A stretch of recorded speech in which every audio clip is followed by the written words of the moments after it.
Welcome to HAS2, the final event.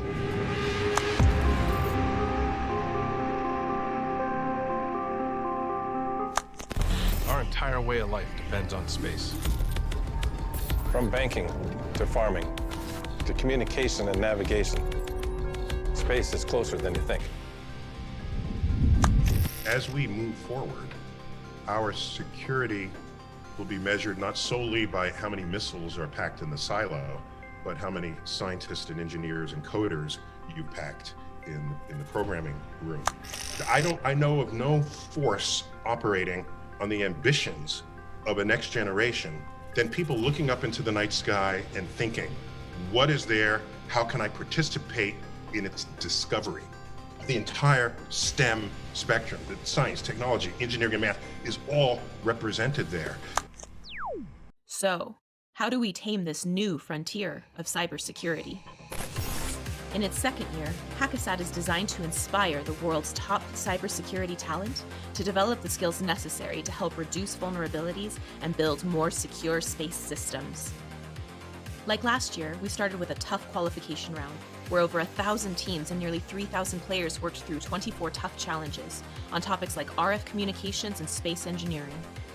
From there, our 8 finalist teams emerged, the best of the best security researchers who will now be competing in this final event. The contest is a 24-hour attack and defense style capture the flag, with teams exploiting vulnerabilities in other team systems while defending their own. The contest will no doubt be exciting, but the real work to be done is just beginning. Securing space takes a strong alliance among these and other security researchers, industry, and government to secure our systems in space, which are so integral to securing our life on Earth. It's time, maybe even past time. Let the games begin.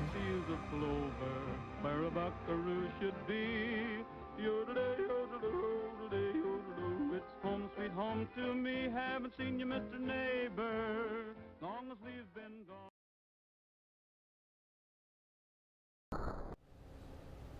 Hello world! Thank you for joining us today. It's top of the hour from HAS2 headquarters, coming to you live from Los Angeles, California.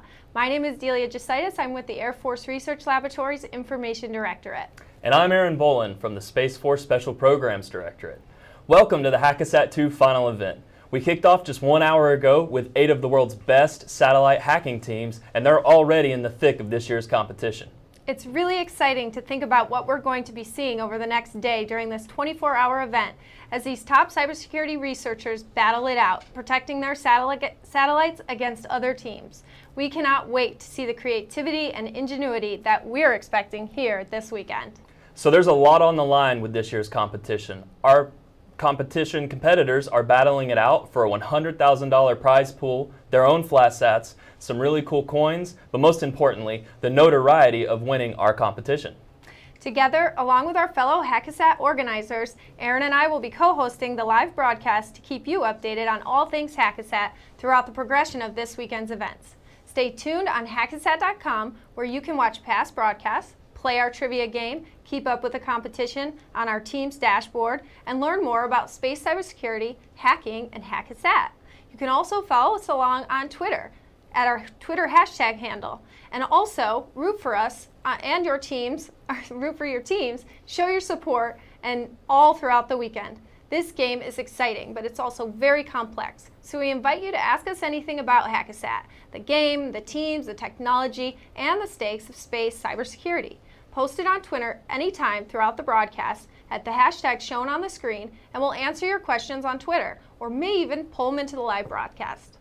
So one of the main goals of HAS2 is to bring together both the space and cyber communities to take a really hard look at cybersecurity on our space systems. With that, we want to toss the mic over to one of our behind-the-scenes heroes and fearless leaders to provide some opening comments. Brigadier General John Olson, call sign Sprocket, is the mobilization assistant to the Chief of Space Operations, as well as the former acting Chief Technology and Innovation Officer for the Space Force. His 5 engineering degrees, including a PhD, extensive history in cyber, space, and as a test pilot school graduate, and also just generally pushing the envelope of awesomeness, both in industry and government, make him the perfect kickoff speaker for HAS2 2021. General Olson, welcome and thank you for being here.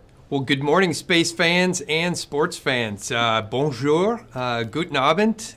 For those of you around the world, it's awesome to welcome you to 2021 HACCASAT Finals.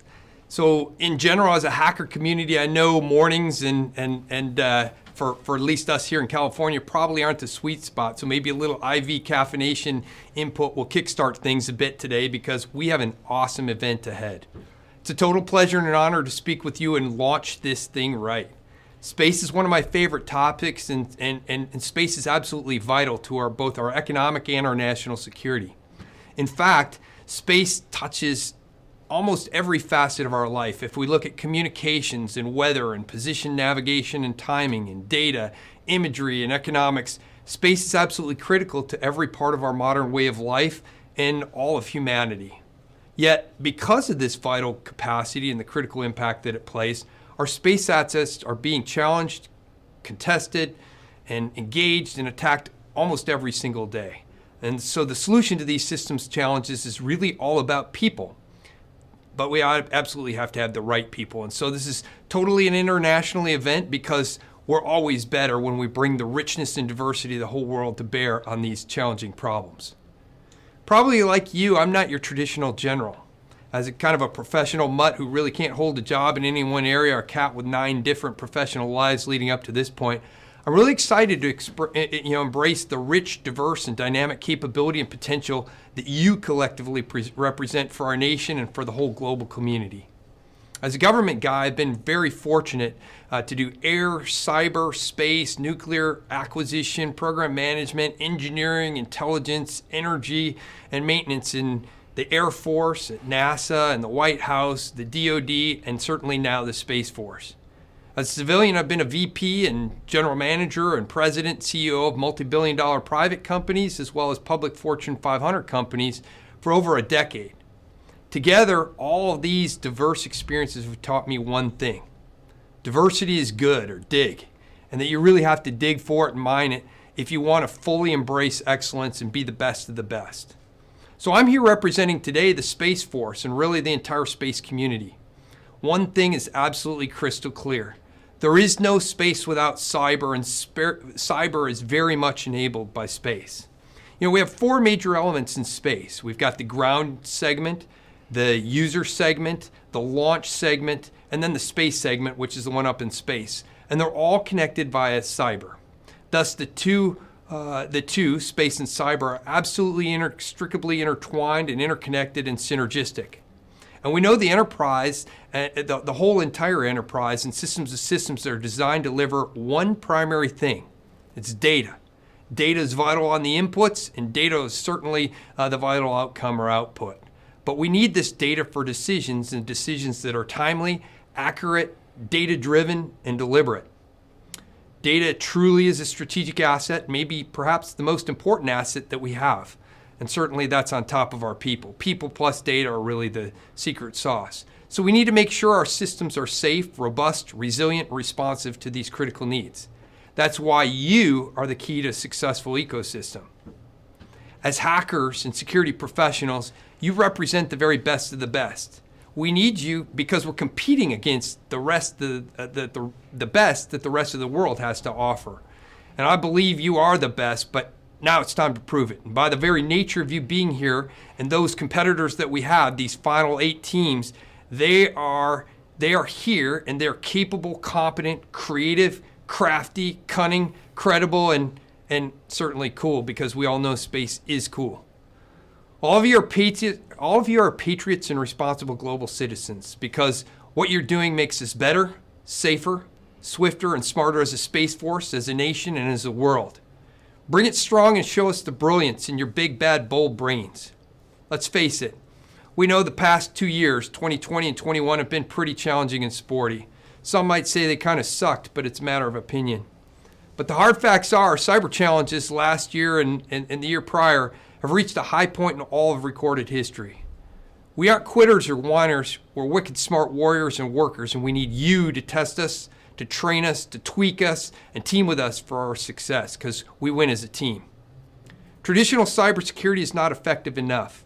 In fact, we need new ways to deter, defend, and defeat those who threaten our collective security and our way of life. We already know how important it is to our everyday economic and health and national security. So we really embrace difference and diversity.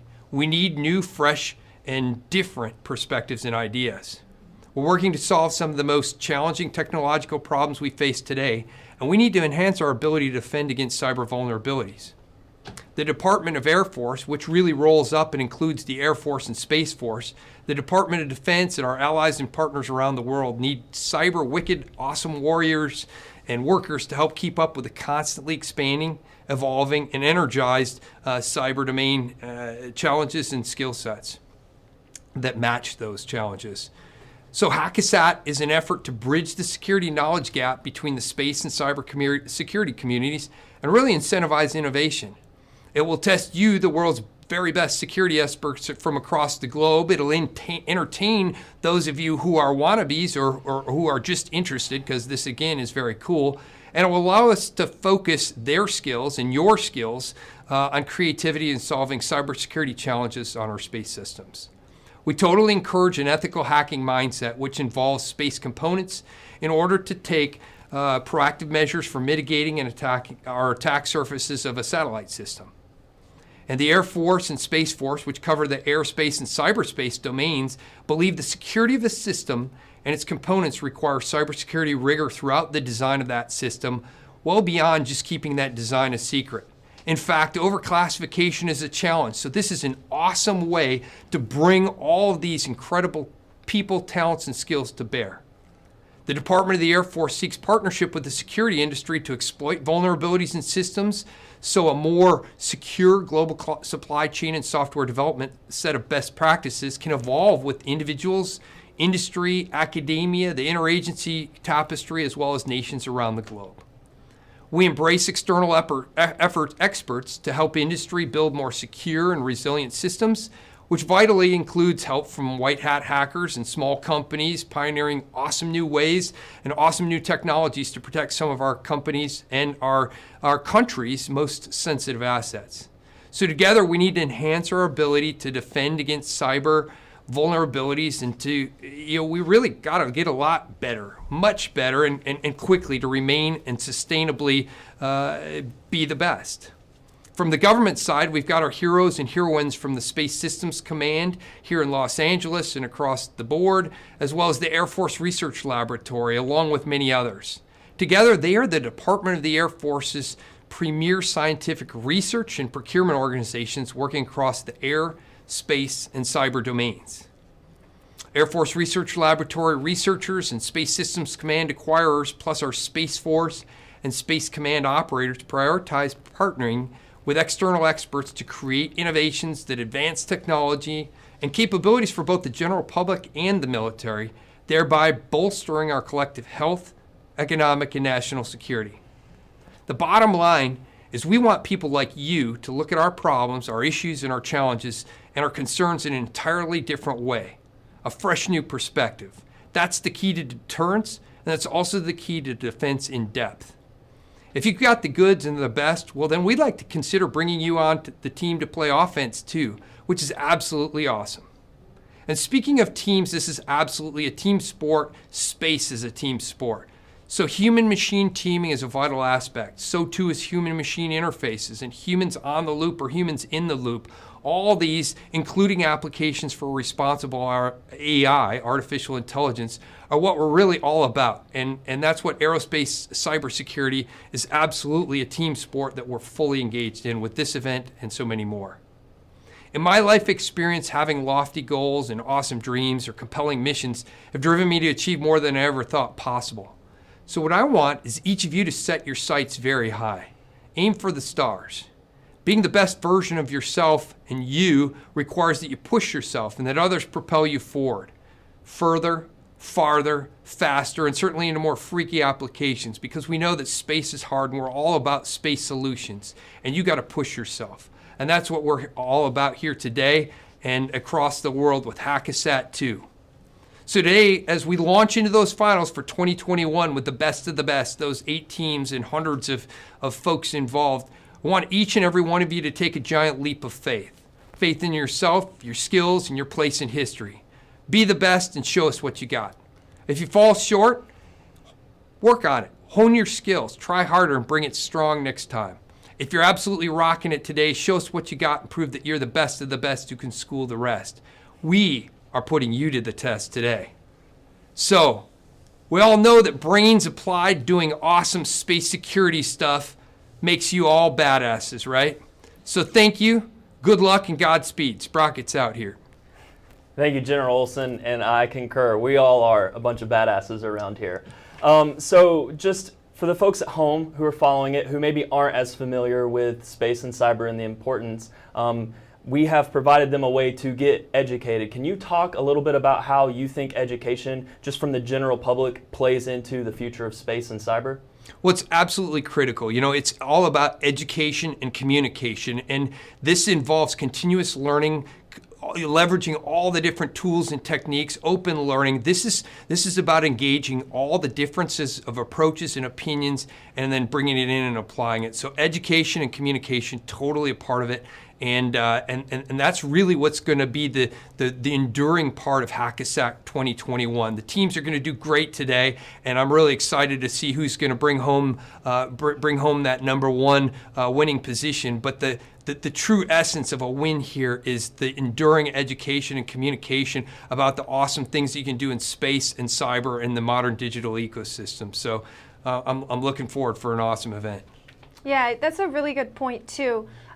For those of you following along, if you participated in quals and maybe you didn't make it to finals, stay with it. You know, this isn't about doing it all on the first try. Education is important, learning is important. Part of why we're doing this and working with the Aerospace Village and participating at DEF CON is opening this up to others. And so you can access this material. We'll release it after the competition. It'll be on hackasat.com under the Keep Learning tab. Stay with it, stay with us, and keep charging ahead. Thank you, General Olson, for joining us today. I know the whole team is so excited to have you here and have advocates like you in our Department of the Air Force, so thank you so much. Well, you're very welcome. This is just the start. Again, you know, first year, this is the finals, super psyched about that, but as we look at the next 3 years in the phase and certainly ongoing beyond that, this is going to be great and we're here to stay. Awesome. Well, with that, we are so fortunate to have such innovative and supportive leaders within the Department of the Air Force. So, the democratization of space and the speed of technological advancement in the commercial sector and everywhere else are leading to a true explosion of space-related products and suppliers across the globe. Yes, whether you're aware of it or not, as General Olson mentioned, we're all consumers of space-based capabilities. Think about it like your Uber and Lyft apps, or air travel, flying in an airplane, quick access to take cash out of your ATM, everyday credit card transactions to buy your gas at the gas tank, or how about the ability to forecast weather and plan your outfits accordingly? This is all of these things are just a snapshot of how the general public relies on space in our everyday lives. So how do you bring these two communities of experts from both the space and cyber domains together to help build a more resilient platform as we become even more dependent on these?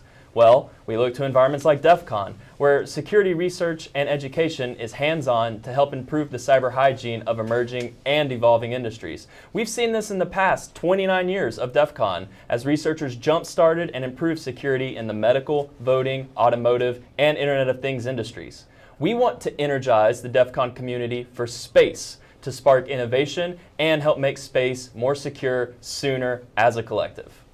Back in 2019, the Department of the Air Force and the Defense Digital Service worked with the newly formed Aviation Village at DEF CON to begin growing this community by bringing workshops and capture the flags. We have here alongside us today Mr. Matt Martin from the Aerospace Village, and he's here to share a little bit more about the mission and the values of the village. But first, hi Matt. Share a little bit about yourself with us. Yeah, no, it's great to be here. I've been working in security for over 12 years and been going to DEF CON almost as long. And since 2020, I've been working with the Aerospace Village to help build the aerospace cybersecurity community. It's been absolutely great seeing the community evolve over the last 2-3 years, and we love having HACASAT as part of it. Well, we love being part of it, so thank you for having us. Talk to us a little bit more about the Village. What are the mission, the values? What do you stand for? Yeah, so you may have seen some of the stories related to aircraft and satellite communications hacking over the past several 5 to 10 years. The environment that goes around those stories is typically worrisome, gains lots of media attention, and appears to have a direct impact on safety and security. Sometimes it's due to the hype with how the story is presented, but in reality, if these systems were compromised, like a satellite, the world would be affected very quickly. So you in the community, the Aerospace Village, saw this as an opportunity? Absolutely, yeah. The aerospace industry, security researchers, and public all share a common goal: to have safe, reliable, and trustworthy air and space operations. For far too long, the negative perceptions on all sides have fractured that trust between them and held back collaboration from all these groups. As a result, a group of hackers got together in 2019 to form the Aviation Village, and we had our first event at DEF CON 27. During DC 27, we had a number of hands-on talks, challenges, activities, and even an F-35 simulator for people to try out. Yeah, I remember that was pretty fun. Yeah. So that's a lot about aviation. That sounds like a lot of aviation interaction. How does space fit into that? Well, after that success, DC 27, we realized that the security concerns overlapped a great deal with space as well. As an example, modern air travel doesn't work without GPS satellites. These two worlds are intertwined, and they really share a lot of the same problems. So we expanded the scope, became the Aerospace Village in 2020, and it was during DC 28 that we welcomed the first edition of HACKASAT to the Village. It was a runaway success and drove a ton of engagement and community within the community.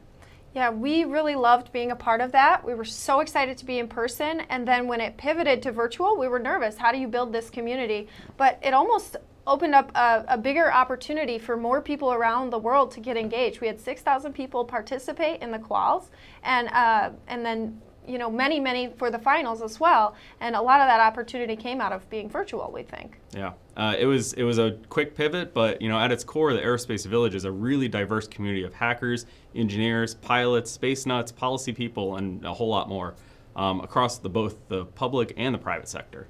We welcome everybody, everybody that wants to improve aviation and space security and resilience. So we talked a lot about past up to current. What's next? What's the future for the Aerospace Village? Yeah, we got big plans. We're ready for ramping up for DEF CON 30, and we're excited to have everybody back for Hacker Homecoming. We're going to be back in a brand new venue. It's going to be a big reunion, have everybody back, and we're really excited to show you what we got. We'll also be at RSA Security Conference coming up in February and presenting this aerospace sandbox there. Yeah, we're excited about Hacker Homecoming for sure.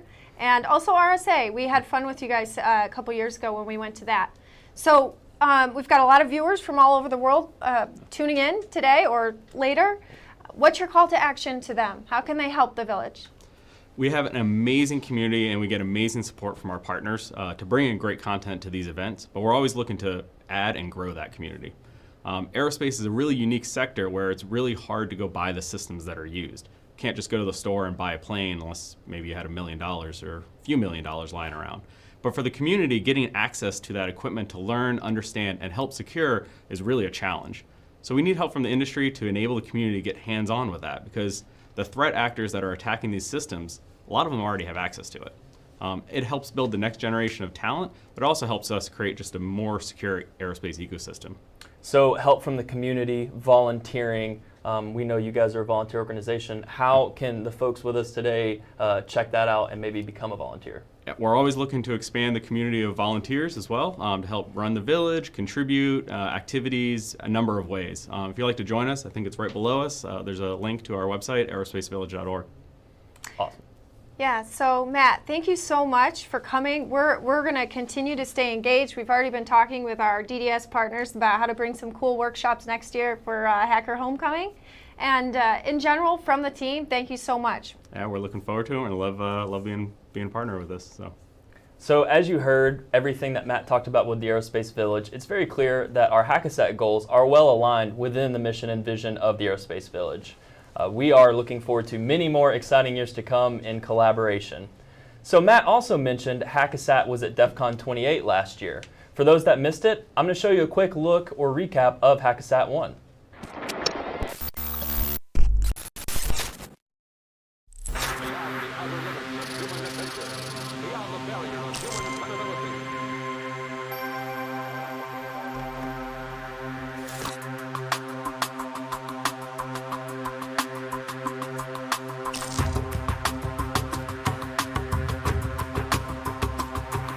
need more security researchers in the industry. We need the existing security researchers that are out there to connect with the space and aerospace community. And it isn't enough to have them come in after the fact and to do a security assessment at the end. We need the researchers to be a part of the development team and include them in the entire life cycle of these systems.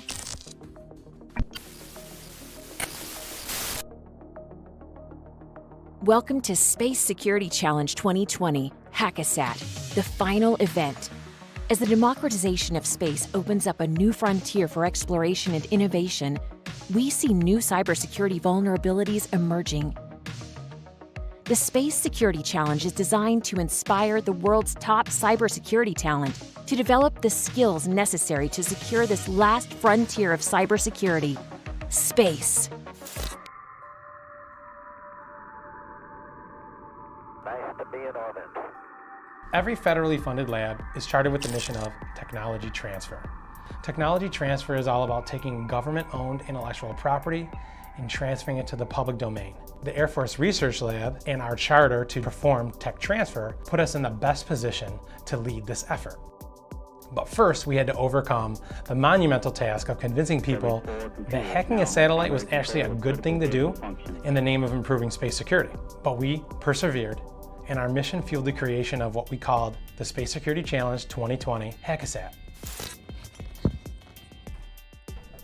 At the heart of it, we needed to create a community where one didn't currently exist. And we wanted to leverage the challenge model because we've learned a lot from DARPA, and they've been very successful at creating communities through challenges.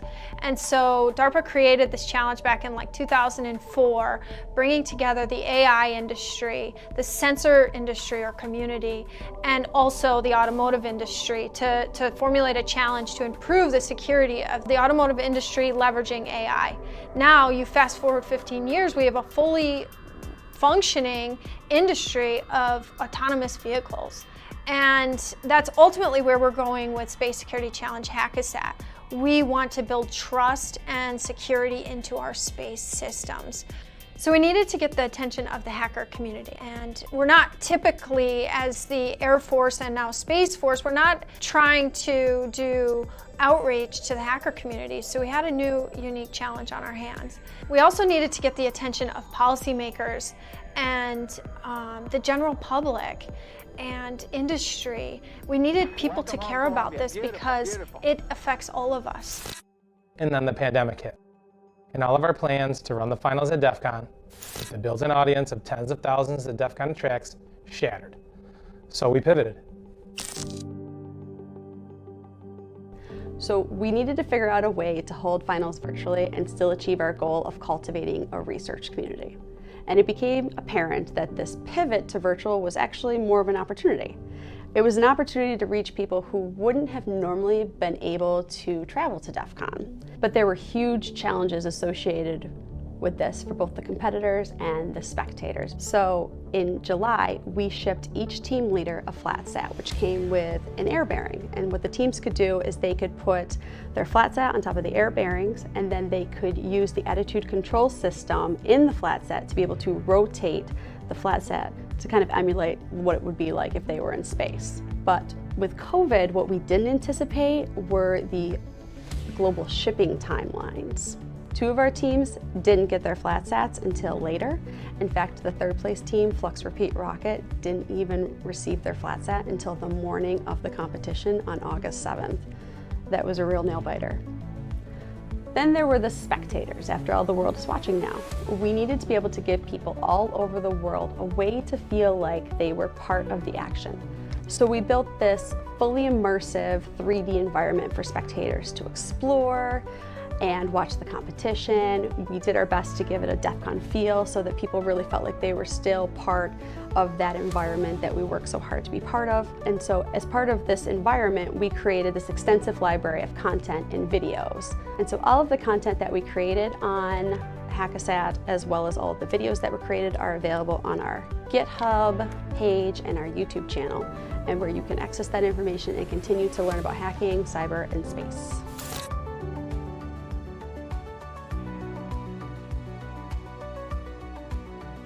The scenario was based around a mock stolen satellite So once the teams are on the satellite, the remaining challenges had to do with removing the presence of the malicious actor that was on that satellite, orient it so that they could then use the imager to take a photo of the moon that we had set up inside of the facility where the flatsats were all located. The other part of the challenge, the teams were tasked with coming up with a command set that would point an actual satellite at the actual moon. Teams were given a very limited amount of time to accomplish that goal, and one of them was able to successfully take a photo of the moon using that command set. We're going to answer the question as to which team had their code sent into space tonight. Congrats to Team Poland Can into Space for submitting not only the best solution overall throughout the whole evaluation period, but the solution that is going to space. We expect the moonshot to happen in a couple of hours at 6:30 Pacific, and that picture will be sent down to Earth at about 1 a.m. Pacific. There will be people who are hacking satellites. And so by having the federal government structure this in a nice, organized, and safe way, we can do it without getting in any trouble, and they can get the results and the understanding that they need from an attacker's perspective. Having the ability to approach something with the mindset of, how could I break this, always helps you understand how a system works better. It's something we all, as a community, have to be thinking about. And the security community wants to be a part of that. They would like to be involved with these systems. They would like to secure these systems. They would like to learn more about these systems.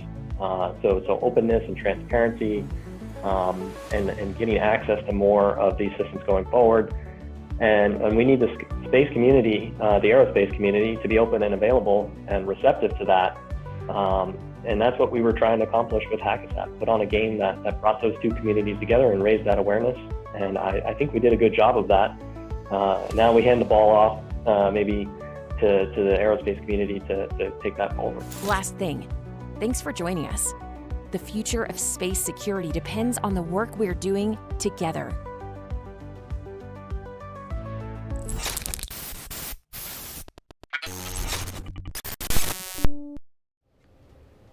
Wasn't that cool? Even during a global pandemic, we were able to facilitate a community to grow and learn together on this typically very secretive, taboo, and complex challenge area.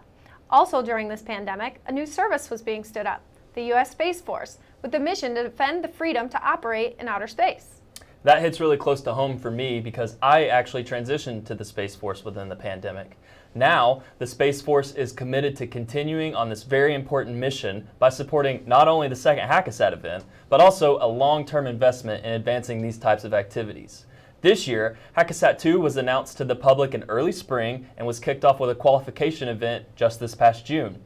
The whole point of the qualification event was to open up this competition to anybody in the world to compete and qualify for a coveted spot here in our final event. Here is how this year's HACKASAT 2 qualification event went and how teams solved the challenges.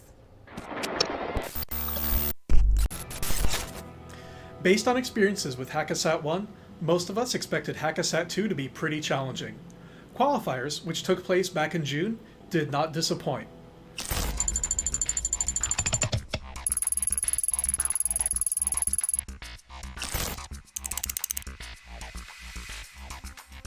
Hello, I'm Vito, and we're going to talk about the challenges Fiddlin' John Carson and Cotton Eye Geo.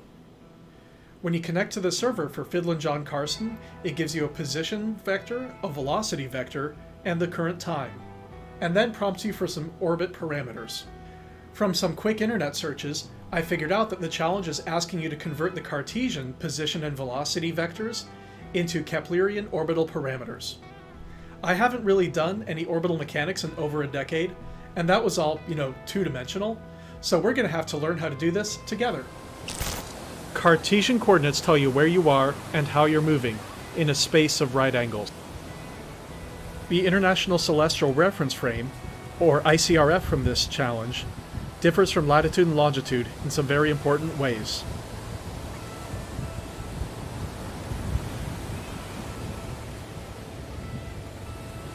So a problem with latitude and longitude is that the distance in kilometers per degree of travel changes as you move around. For example, moving south, like I am right now, you get more meters per degree the closer you get to the equator.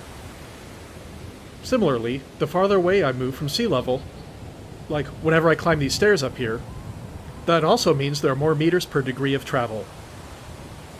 Down here, at sea level, it's not super significant. But when you're orbiting and moving really, really fast, really, really high, it's another matter entirely. ICRF coordinates are in a three-dimensional grid. One coordinate goes roughly north-south through the center of the Earth, and the others are at right angles to that, and also each other. They're keyed to a bunch of quasars and that kind of thing super far outside our galaxy, so that as we move through the solar system, and the solar system moves through the universe, the coordinates don't change too much. However, the 6 numbers, 3 position, 3 velocity, don't actually tell us very much about the orbit. We'd like to know what altitudes it ranges through, where do you have to point a dish or antenna to see it, and that kind of thing. To do that, it's useful to convert them into Keplerian orbital parameters, which describe the shape of the orbit, where it goes, and where the satellite is on it right now. That's the quick version. I found this website to be really useful to understand what all these different parameters mean. So how do you actually solve this challenge? Let's see how the team's single event upset did it. They started with the Orbital Pi Python module, which also produces really nice plots. I'm recreating these in a Jupyter notebook simply because it makes the plots easy to see and also export. Their code to solve Fiddlin' John Carson is pretty simple. They use an orbital pi function to turn an ICRF state vector, which is the position and velocity, into most of the Keplerian elements. Then they calculate the degrees for the true anomaly because orbital pi likes to work in radians, and print that out too. Next, let's talk about the sequel to Fiddlin' John Carson, Cotton Eye Geo. Like any sequel, it starts where the previous one ends. The spacecraft is still in orbit, but now we have to provide a delta V, or change in velocity vector, and time to execute that change in velocity to put us into a brand new orbit. Getting from one orbit to another is done by changing your velocity at a specific time. All right, so some of you that played in or followed along with Hackasat 1 remember the face and the voice of last year's broadcast throughout the competition, the one and only Jordan Wines. Well, Jordan has returned this year to be our competition expert and sideline reporter so that viewers are able to understand what is going on under the hood of Hackasat 2. Because let's face it, it's not always obvious what the contestants are doing behind their terminals. Welcome, Jordan. Thanks, Delia. It's really good to be back. I'm excited for 3 different reasons. The first one is I get to fix a wardrobe mistake. I was called out by my fellow hackers for wearing not a hoodie but a polo on the broadcast last year, so I fixed that at least. More importantly, I'm excited for the game. There's some really cool changes with the style of the gameplay and moving to some, the way that it's being run, and I'm really looking forward to seeing what the teams do. And the last one is I'm really happy because other people get to hear more from you guys, the other people who were involved kind of throughout this and have been making it successful. Well, first of all, thanks, Jordan, for the heads up, because here we are over here in our polos. What 1 year? You get 1 year, and then next year you got to wear. I'll be wearing a hoodie tomorrow. You can all bet your dollars. So, anyways, it's a pleasure to have you. It's really great chemistry in this room. We're all excited, and so here we go.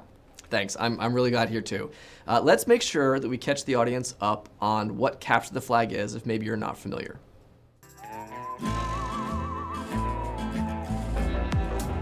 Remember the game you played as a kid with flags hidden in opponents' terrain?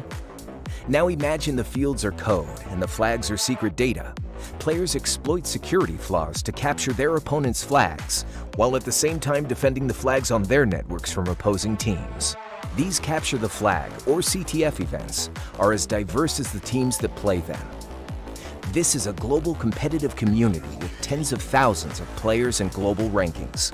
It's been a part of the origin story for a great many prominent hackers and cybersecurity experts. So what do these hacking games look like? CTFs can be either in person or online and usually take place over a weekend or other short period. They often have a qualification round that determines who gets to participate in the finals. CTFs are sometimes themed around a specific domain, like space for Hackasat, but more commonly they are not specialized and include a wide variety of challenges. There are several types of CTFs. Jeopardy or Red Team CTFs are offensive focused. Scoring is based on the number of successful attacks as well as the difficulty and speed of the attack. In King of the Hill CTFs, teams score points when they gain and maintain control of individual systems. Blue team exercises are primarily defensive focused and often designed for the high school and collegiate levels. HAS2 is an attack-defend CTF. These full-spectrum CTFs are closer to the original game you might have played as a kid.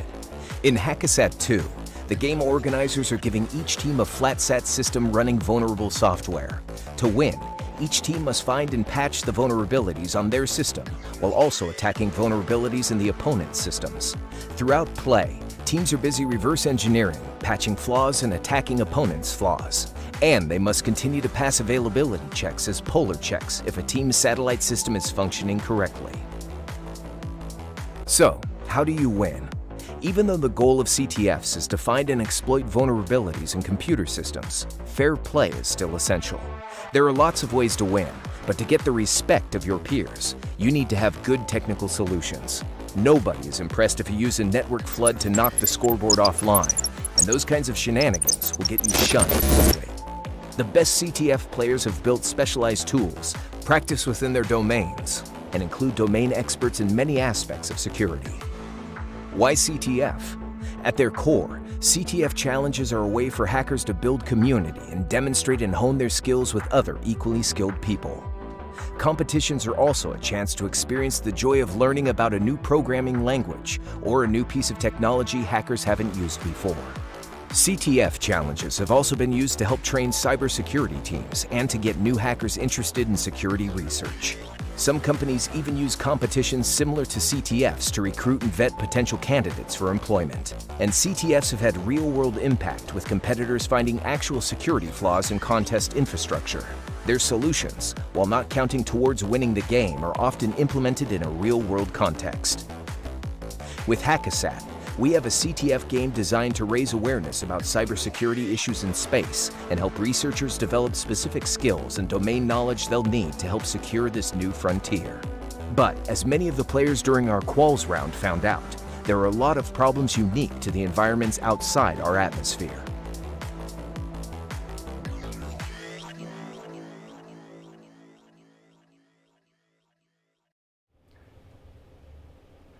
So, Jordan, now that we're all caught up on what a CTF is, can you tell us how this year differs from last year? Happy to.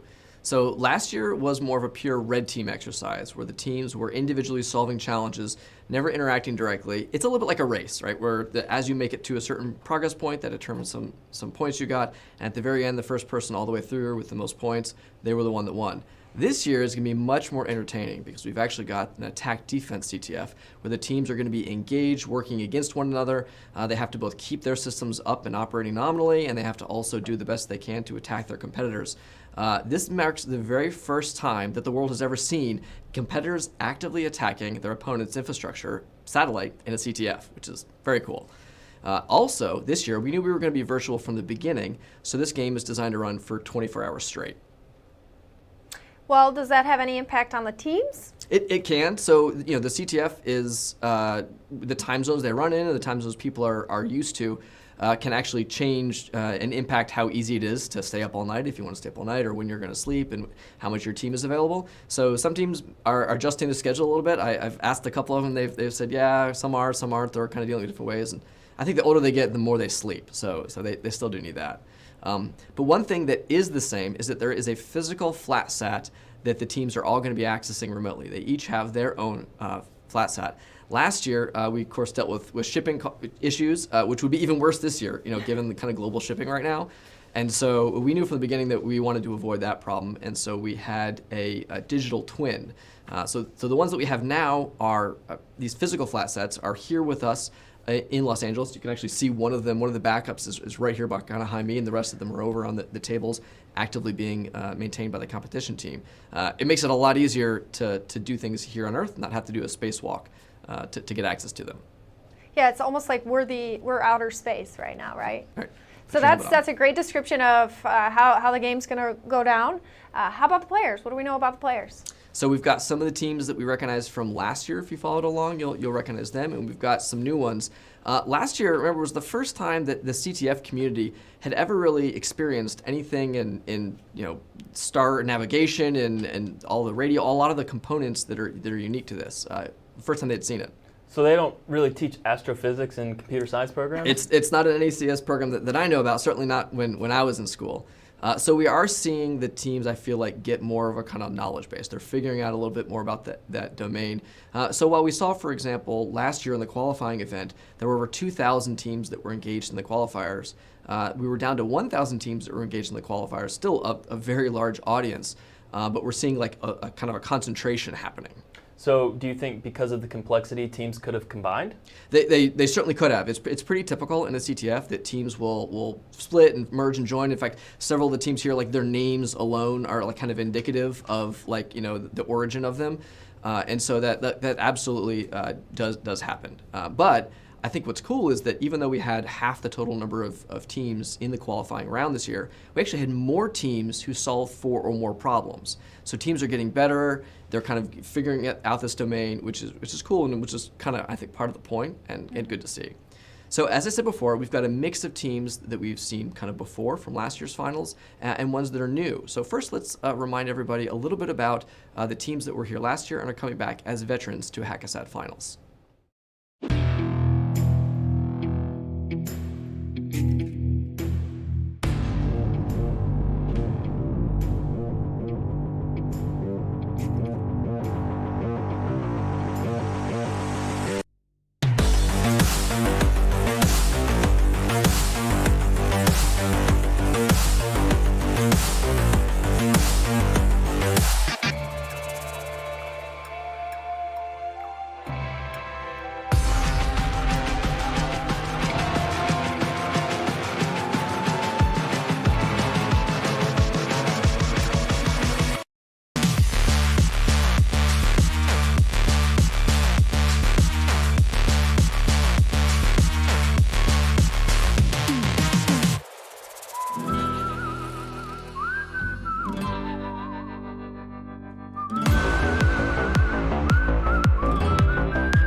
It's great to see those teams back. As you may have remembered, we had a split victory last year. So even though Team SolarWine was the top scoring team, they didn't succeed in that on-orbit challenge, which was critical to be declared victor. And so we had that PFS actually take home that winning qualification. So we've got those two both invited back to participate in the finals. And then the other teams that we saw in the finals who requalified, and they're joined by 4 new teams who are new to us here in the final event. Let's go ahead and see a little bit more information about them too.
So we're seeing these teams that are like traditional CTF teams kind of coming together and figuring out and learning a little bit more about this domain, I think, which is really cool and makes a lot of sense that now they've got a little more experience under their belt. So I have a question on that. Yeah. Do you think teams are like recruiting now this year? And I know that, in fact, actually, at least one of the teams specifically mentioned that they reached out. So one of the Dice Gang teams, which is more college age student participants, specifically said they went out and got themselves a physics student just to make sure that they would do better in that particular challenge, because they participated in the qualifying last time, didn't make it in, but this time they were ready and did much better in the quals because they made sure they got more practice in that. So it's definitely happening. I wouldn't be surprised if other teams are doing that as well. It's also exciting that we've got a lot of international teams. So again, the Capture the Flag community is very diverse, global kind of environment. So we have teams from Poland, Switzerland, Germany, Belgium, France, several from the US, and Mauritius even, which I had to look up the pronunciation on to make sure I got it right. So this is like very representative of like this healthy global landscape of CTF teams and players. Yeah, we couldn't be happier that it is that way, that it is an international competition at its best. And we're looking forward to seeing how things go down this year. Me too, and we're already seeing some exciting things I'm looking forward to talk about later. It's definitely, there's things happening. I've mentioned earlier that the teams had access to a digital twin throughout the competition. Here's a bit more details about that from Mark and John, two members of the outstanding game design team from Cromulence.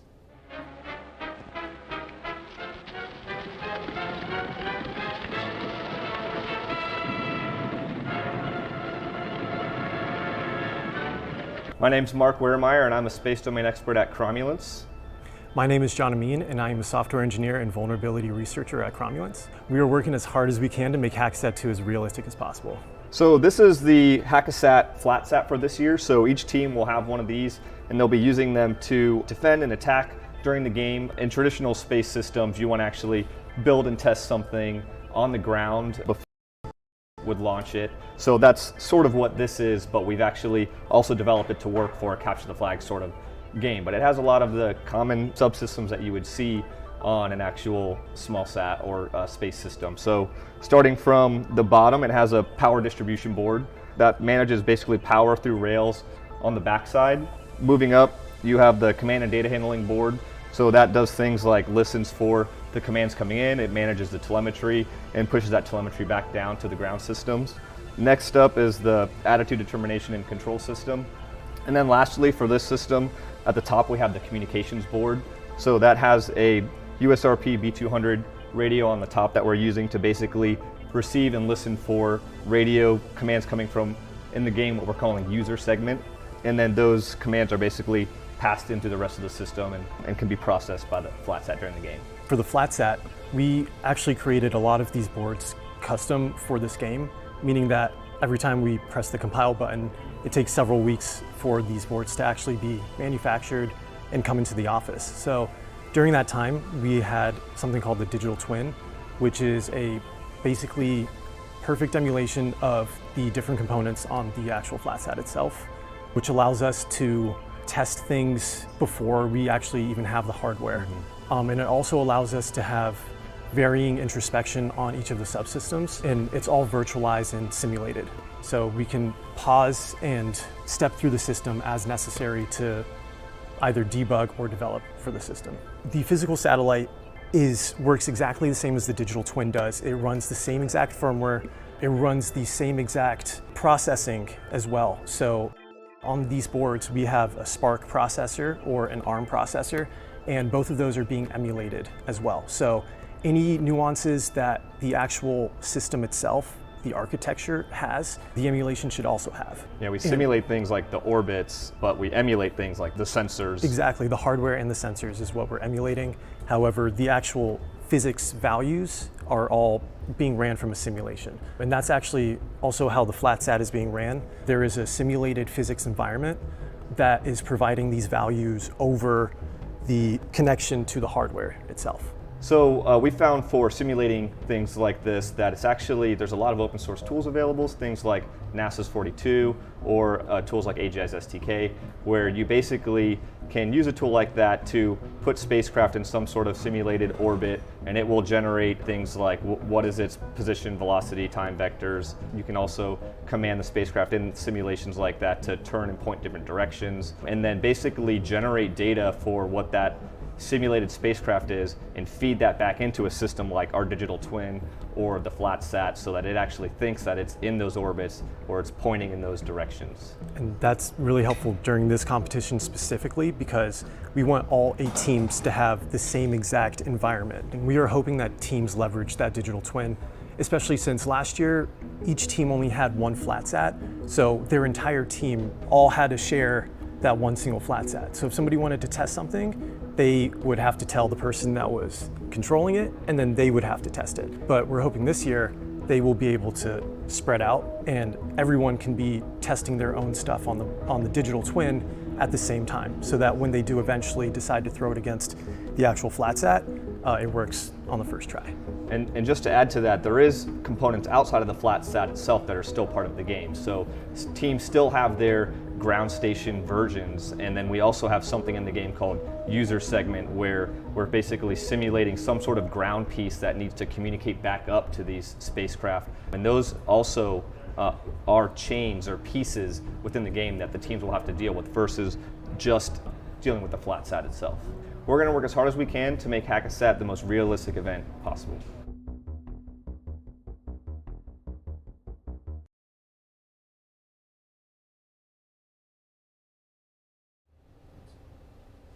And look at that. All this time, I thought a digital twin was an avatar. Insert corny joke. No, really. The digital twin is what the teams have been practicing on and will continue to practice and test their commands on in simulated environment. So clearly there's a ton going on with this competition. We're going to show you, the audience, how you can follow along at home.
Okay, so we all know to go to hackasat.com and Twitter to keep up to date.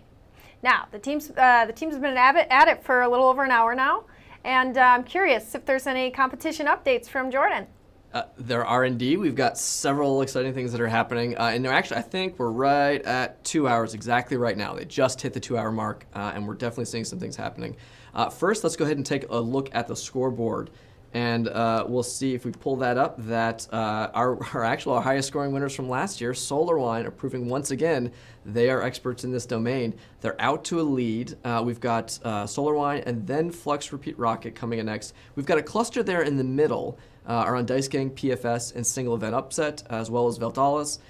Those are essentially people who haven't done anything one way or the other yet. So they haven't solved any of the challenges, but they also haven't decreased any of the service level points that they're getting, which is why we're seeing PPP and Poland Can drop down a little bit lower, that chunk in the middle, right? And so again, you've got to keep the system kind of up and going, and when you lose points on that, that's going to decrease your score if you've made changes that had a negative impact. So let's go ahead and actually toss to an explanation or an intro that we're going to show about this first challenge that, again, SolarWine has already solved.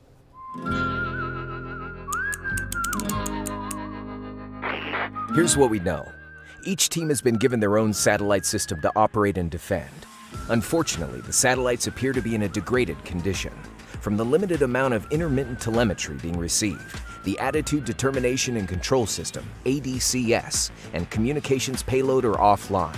The batteries are very low, and the spacecraft is tumbling in its low Earth orbit. The mission. Teams must regain control of their systems by analyzing the received telemetry and the satellite system documentation, and then sending appropriate commands to restore full operation.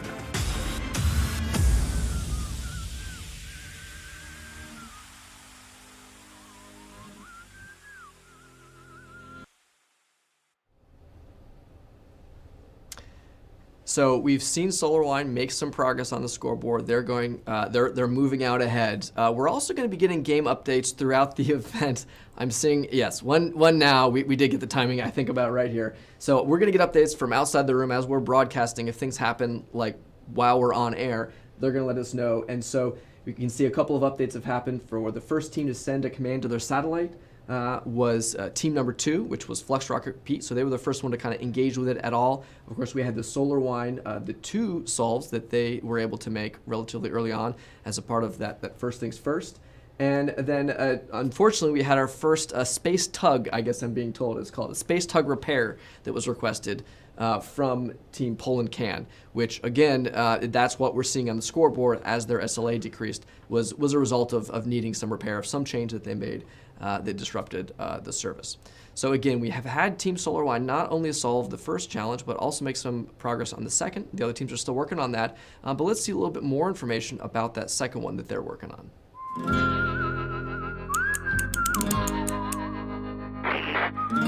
Here's what we know. Once the team has restored their satellite to full operation, they should verify the correct behavior of the main payload, a communication system, by communicating with it using a shared user segment ground station.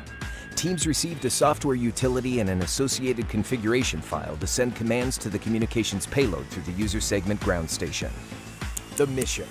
Teams need to analyze the provided utility for vulnerabilities and possibly use it to co-opt the user segment ground station to send commands to other teams' satellites.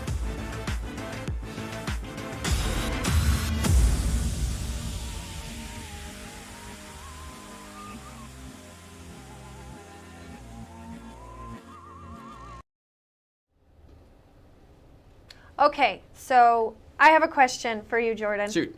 Are the teams attacking? You're saying they've solved a challenge that I'm trying to understand. Are they attacking at this point? Right. We said it's attack defense, so are they actually doing that?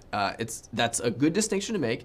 Some of the challenges are more defensive challenges, and some of the challenges are more offensive challenges where they are directly attacking. Challenges 1 and 2 are all about recovering, getting everything normal, getting access, and getting your own systems kind of up and going better. And so we're not yet seeing solves on the offensive part of things. We're going to see those hopefully a little bit later as they roll out.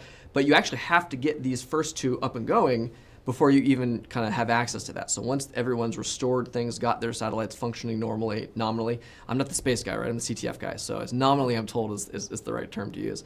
And so once they've got that going, then they'll have access to that. And so right now, the points that we're seeing are all SLA points. And it's either more SLA points because they're bringing up services and getting the things more operational, or they're losing SLA points because they've made changes that are decreasing the availability that make, caused a repair to be necessary. Okay, thank you for that clarification. I'm sure there's some viewers out there who are happy you gave it too.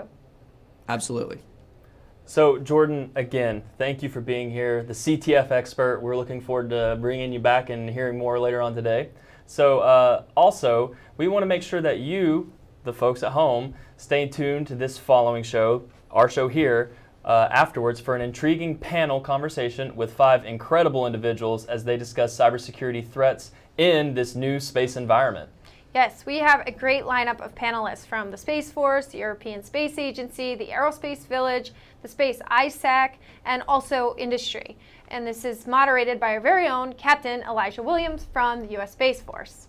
And then later on today, we also have some incredible shows with the Day 1 Recap show starting at 4 p.m. Pacific time, where our co-host Stephen Eli, along with our game expert Jordan, will have highlights from the competition, as well as, and this is big, featuring an interview with Pam Melroy, NASA's Deputy Administrator, and a ton more. Yes, the next 23 hours are going to be very exciting, so be sure to keep your coffee pots charged, your favorite snacks handy, and follow along on our website and Twitter. We have tons of content in store for you today and tomorrow. Our closing ceremony will begin shortly after the competition ends at 12:30 p.m. Pacific tomorrow. So be sure to follow us online, smash that like button, follow us on YouTube, follow us on Twitter, and turn on your notifications so you don't miss a beat. We hope you continue to enjoy the show. From Los Angeles, we're out.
All right, hello everybody. My name is Captain Elijah Williams from the Defensive Cyber Ops Program Office at Space Systems Command.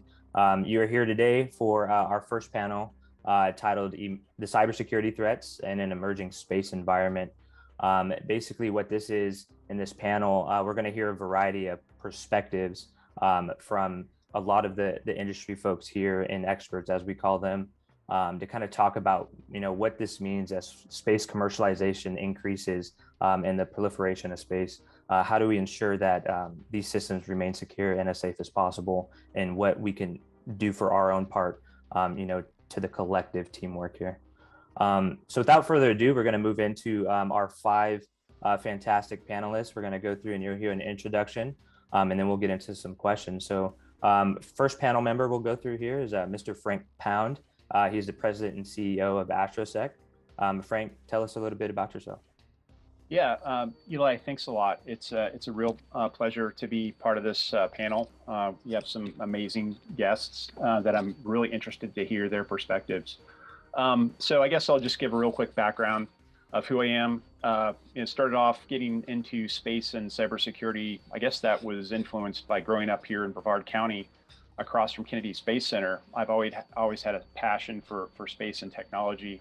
Spent my childhood programming 8-bit computers, the Atari 400 and Commodore. So eventually my career led me into the Marine Corps as an intelligence analyst for some special forces units. I was in a radio reconnaissance platoon. I did that for a while. I left active duty, finished school in computer science, and immediately dove into a coding job on the U2 ground station. So that was sort of an eye-opener, seeing the ancient software that was operating some of our amazing assets. And I thought, man, we can do better than that. So I eventually left that job and ended up working for a network startup, building a network security appliance in 2001. We ended up losing our venture capitalist funding and during 9/11, which was really unfortunate. But it was serendipitous because I ended up in a cybersecurity job developing tools and capabilities for the special forces community. And I continued that line of work. I eventually got recalled to deploy to Baghdad in 2003 in support of the same group I was working for as a civilian, which was great. And then in the fall of 2003, I returned from deployment back into my civilian job. Fast forward many years, I ended up at DARPA, the Defense Advanced Research Projects Agency, as a program manager there. I ended up running some fairly large programs, and cybersecurity one was called Plan X. I also had some smaller programs involving the cybersecurity of robotics systems, specifically the robotics operating system. I funded a new secure version of that as a program manager, and also investigated some other programs involving the blockchain for satellite telemetry. And so now I'm a technical advisor on the HACSAT program. Awesome. Thanks, Frank. Good experience there. Love the background too. Shout out to that HACSAT there. Thanks. All right. Moving on to our next panel member, Dr. Joel Moser. Currently, he is the Director of Science, Technology, and Research for U.S. Space Force. Doctor, go ahead, take it away. Yeah, thanks. And thank you, Captain Williams, for the invitation to be here today. This is an exciting event, and look forward to the panel. So yes, my official title is Director of Science, Technology, and Research for the Space Force. Some people just say the Chief Scientist of the service, the Space Force. So my job is really to take the commander's guidance from the Chief of Space Operations and the Vice Chief and convert that to science and technology objectives and priorities for the laboratories such as Air Force Research Laboratory, as well as academia and industry. So trying to take those big picture needs and break it down into bite-sized chunks for research. And I really get involved with things from short-term, mid-term, and long-term.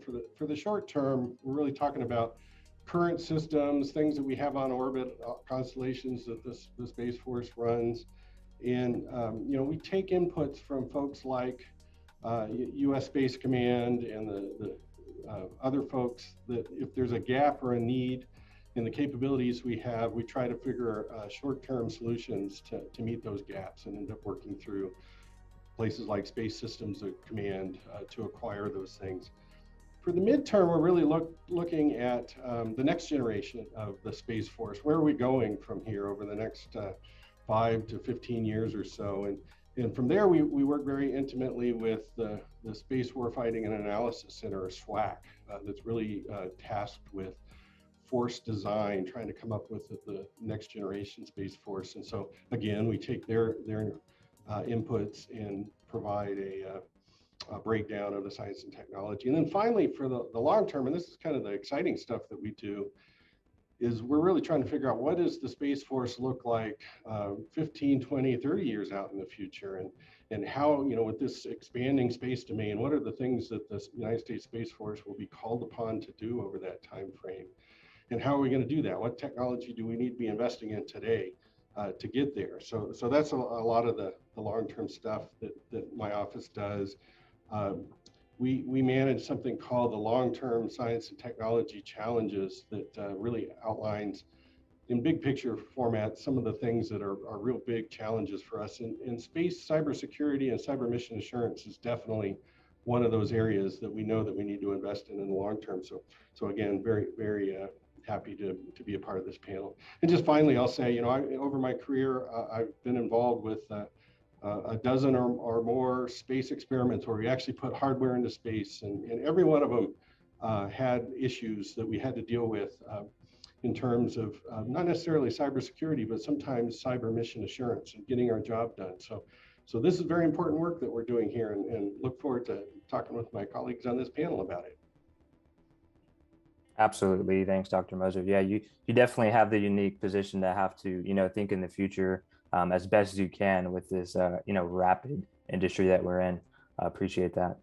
All right, next panel member we have here is Ms. Erin Miller, who is the Executive Director at the Space Information Sharing and Analysis Center, also known as Space ISAC.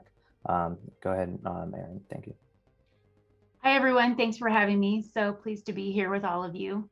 And some new faces here, some familiar faces. So I'm excited to spend some time with you on the panel. I'm currently the Executive Director of the Space Information Sharing and Analysis Center. Prior to this position, then I did a lot of different public-private partnership models. That's pretty much been my entire career. I did federal technology transfer and delve into some longer-term projects, negotiating over 200 different agreements between government and industry for the benefit of our U.S. Air Force, and then moved from there to actually launch a nonprofit that's part of Catalyst Campus to launch the Air Force's first space accelerator. So that was a blast because we got to move much more quickly and use non-traditional acquisition methods. And then from there, I moved to work at the National Cybersecurity Center, where I've spent the past 3 years launching the Space ISAC after the S&T Partnership Forum made the public announcement for the need for that. So very pleased to be able to talk more about what our work is and share more with you later today on the panel. Thanks for having me. Absolutely. Thank you, Erin. Appreciate that. Okay, moving along, we have Miss Amber Fetchko. She's the Space Operations Lead for the Aerospace Village. Thanks very much. This is an incredible group of people. Thanks for having me. And the topic of security threats in space is quite dear to my heart. So I'm excited to talk more about this. So I'm the Space Operations Lead for Aerospace Village. We are an international group of researchers, hackers, pilots, policy leaders, engineers, enthusiasts, pretty much everyone. From both the public and private sectors that have come together to support kind of the general mission of the Aerospace Village to build a community, specifically a diverse and inclusive community that's committed to developing aerospace security expertise and knowledge through positive collaboration. We work with a variety of government and industry and academic partners, as well as individuals to share technical sessions and CTFs and workshops, challenges, and other opportunities for learning within the community. So the first village was at DEF CON in 2019. Now, in addition to DEF CON, we try to bring the spirit of the village, which covers both aviation and space-related topics, to a variety of other events as well. Yeah, so I appreciate the opportunity to be here, and I look forward to the discussion. Awesome, thanks, Amber. Yeah, it's always great seeing the Aerospace Village there in DEF CON. Really enjoy that section. Okay, lastly is our last panel member, Mr. Jose Pizarro. He's a system engineer for the European Space Agency. Go ahead, Jose. Hi, Captain. Thanks to everybody for inviting me to this great discussion that we're going to have today. Currently, I'm working for the Technical Directorate for the Software and Future Technology for the European Space Agency. That's quite a mouthful. In the past, I've done everything from writing simulators for very large telescopes to pulling network cables under floorboards in Russian cosmonaut training facilities. I've supported robotics on the International Space Station, and I also have supported a GNSS system that is not GPS. Currently, my work is tending towards quantum computing and quantum communications. Awesome, great. That's good stuff there, Jose. So as you can see, we have a very diverse group here within space and cyber, and a wealth of knowledge that we hope to tap into here when we move towards more of our specific questions for our members.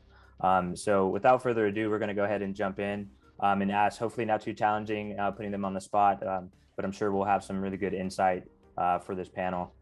So coming back to the top here, Frank, do you foresee white hat, or some people know it as ethical hacking, increasing more in this industry to kind of help agencies or startups put more secure space vehicles in orbit?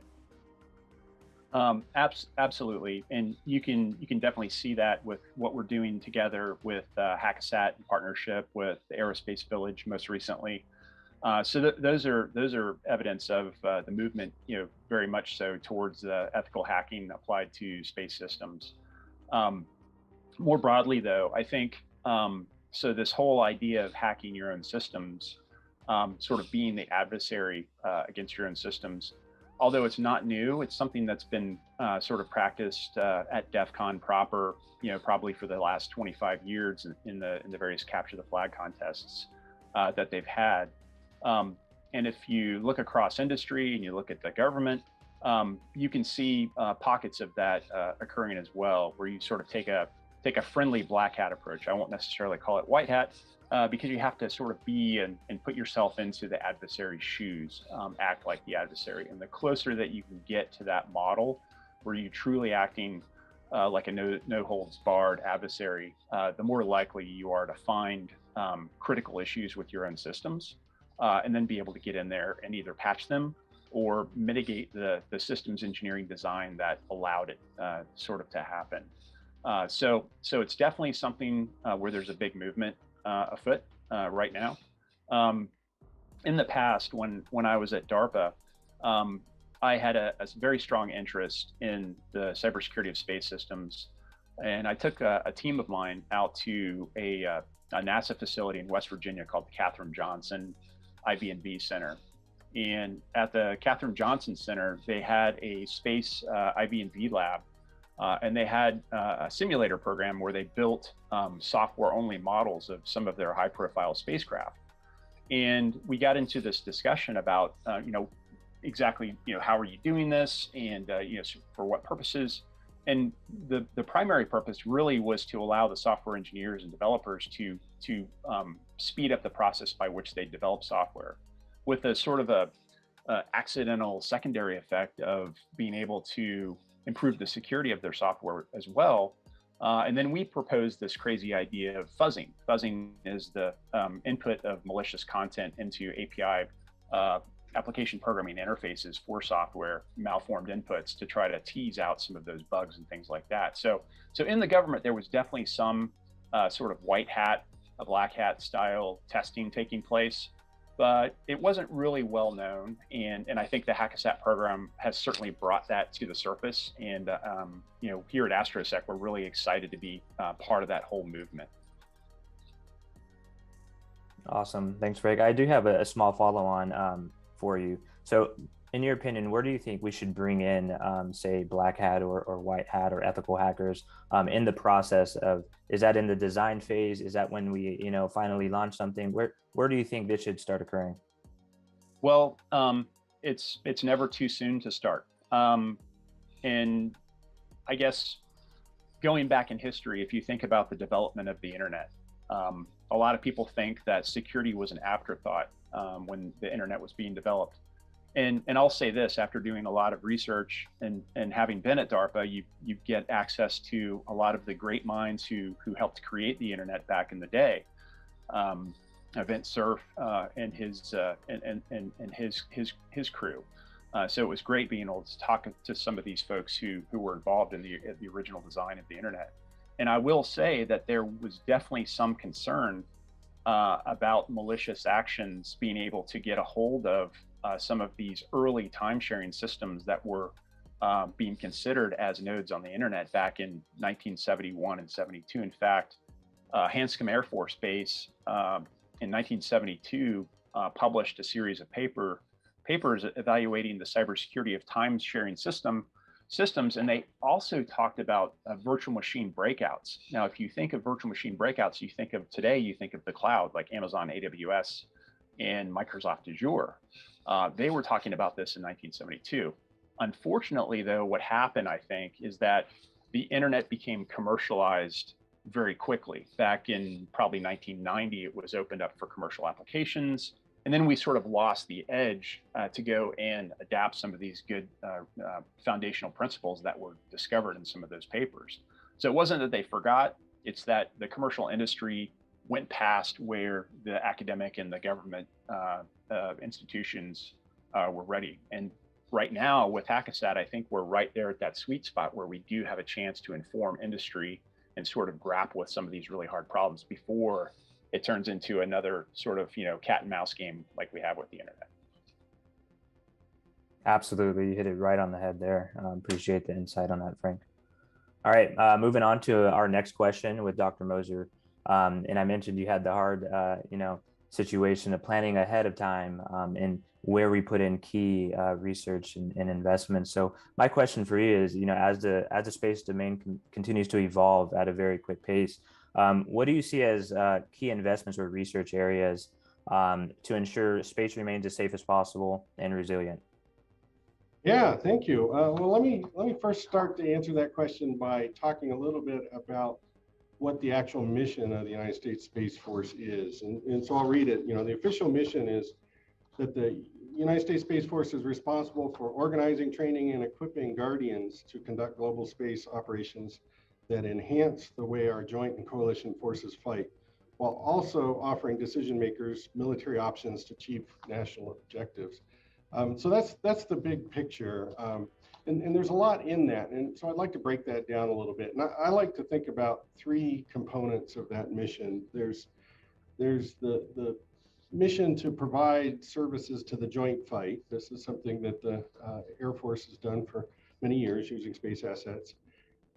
But it also mentioned that we have to provide independent options to our national leaders involving space and things happening in, from, and through space.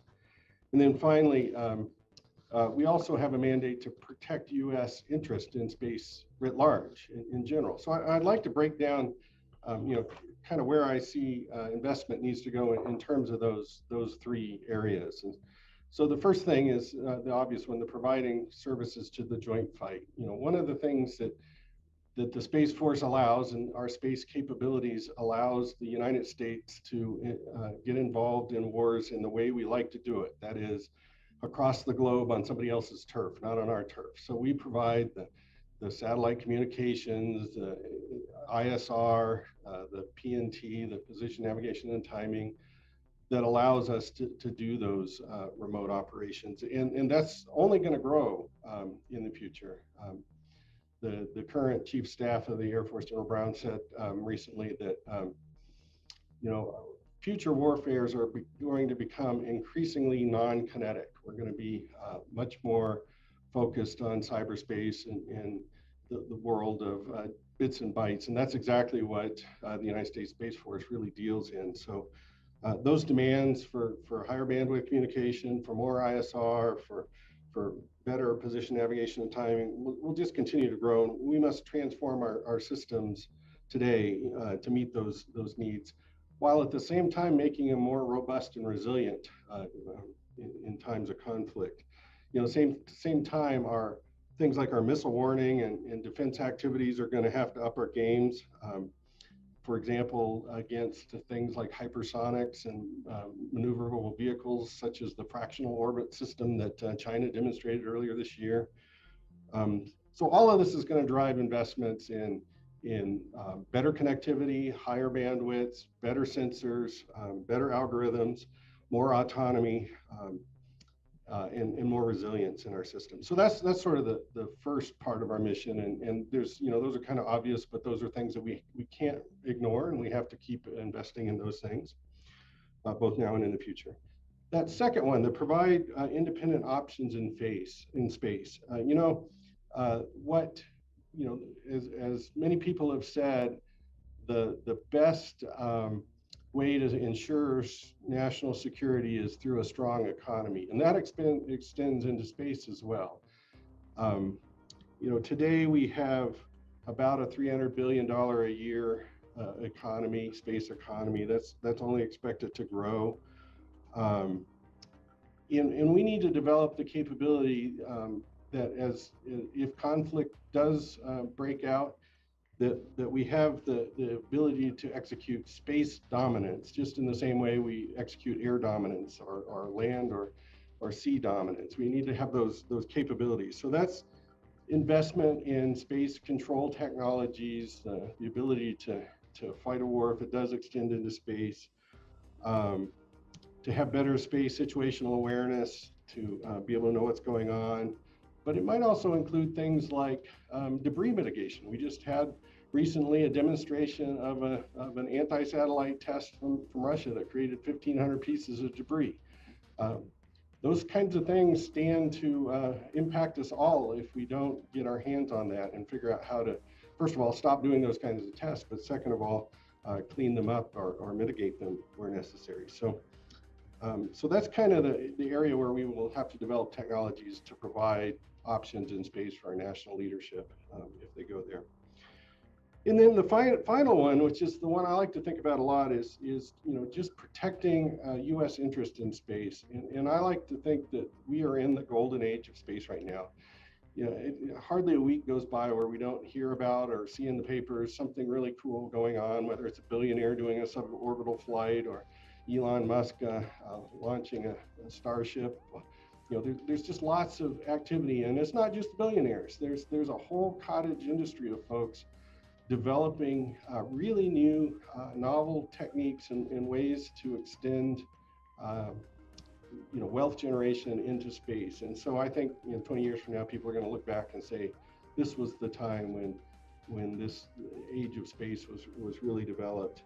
Today there's about, I mentioned there's about $350 billion a year of global space economy. There's about $450 billion of United States flagged assets in space today. That's either government, civil, or commercial spacecraft. Of course, the United States Space Force needs to protect all of that. But in the future, that's only going to grow. We're going to expand further out. We're going to be looking at the moon. We're going to be, people who have ambitions to go to Mars. The United States Space Force needs to be prepared to follow all that activity. We need to invest in the technologies and the science that will enable all of that. Because again, the best way to assure national security is to make sure we're as strong technically and economically as we can be. And so we're investing in a lot of these long-term things, such as in-space assembly and long-term development in space, logistics in space, things like that. Very exciting times.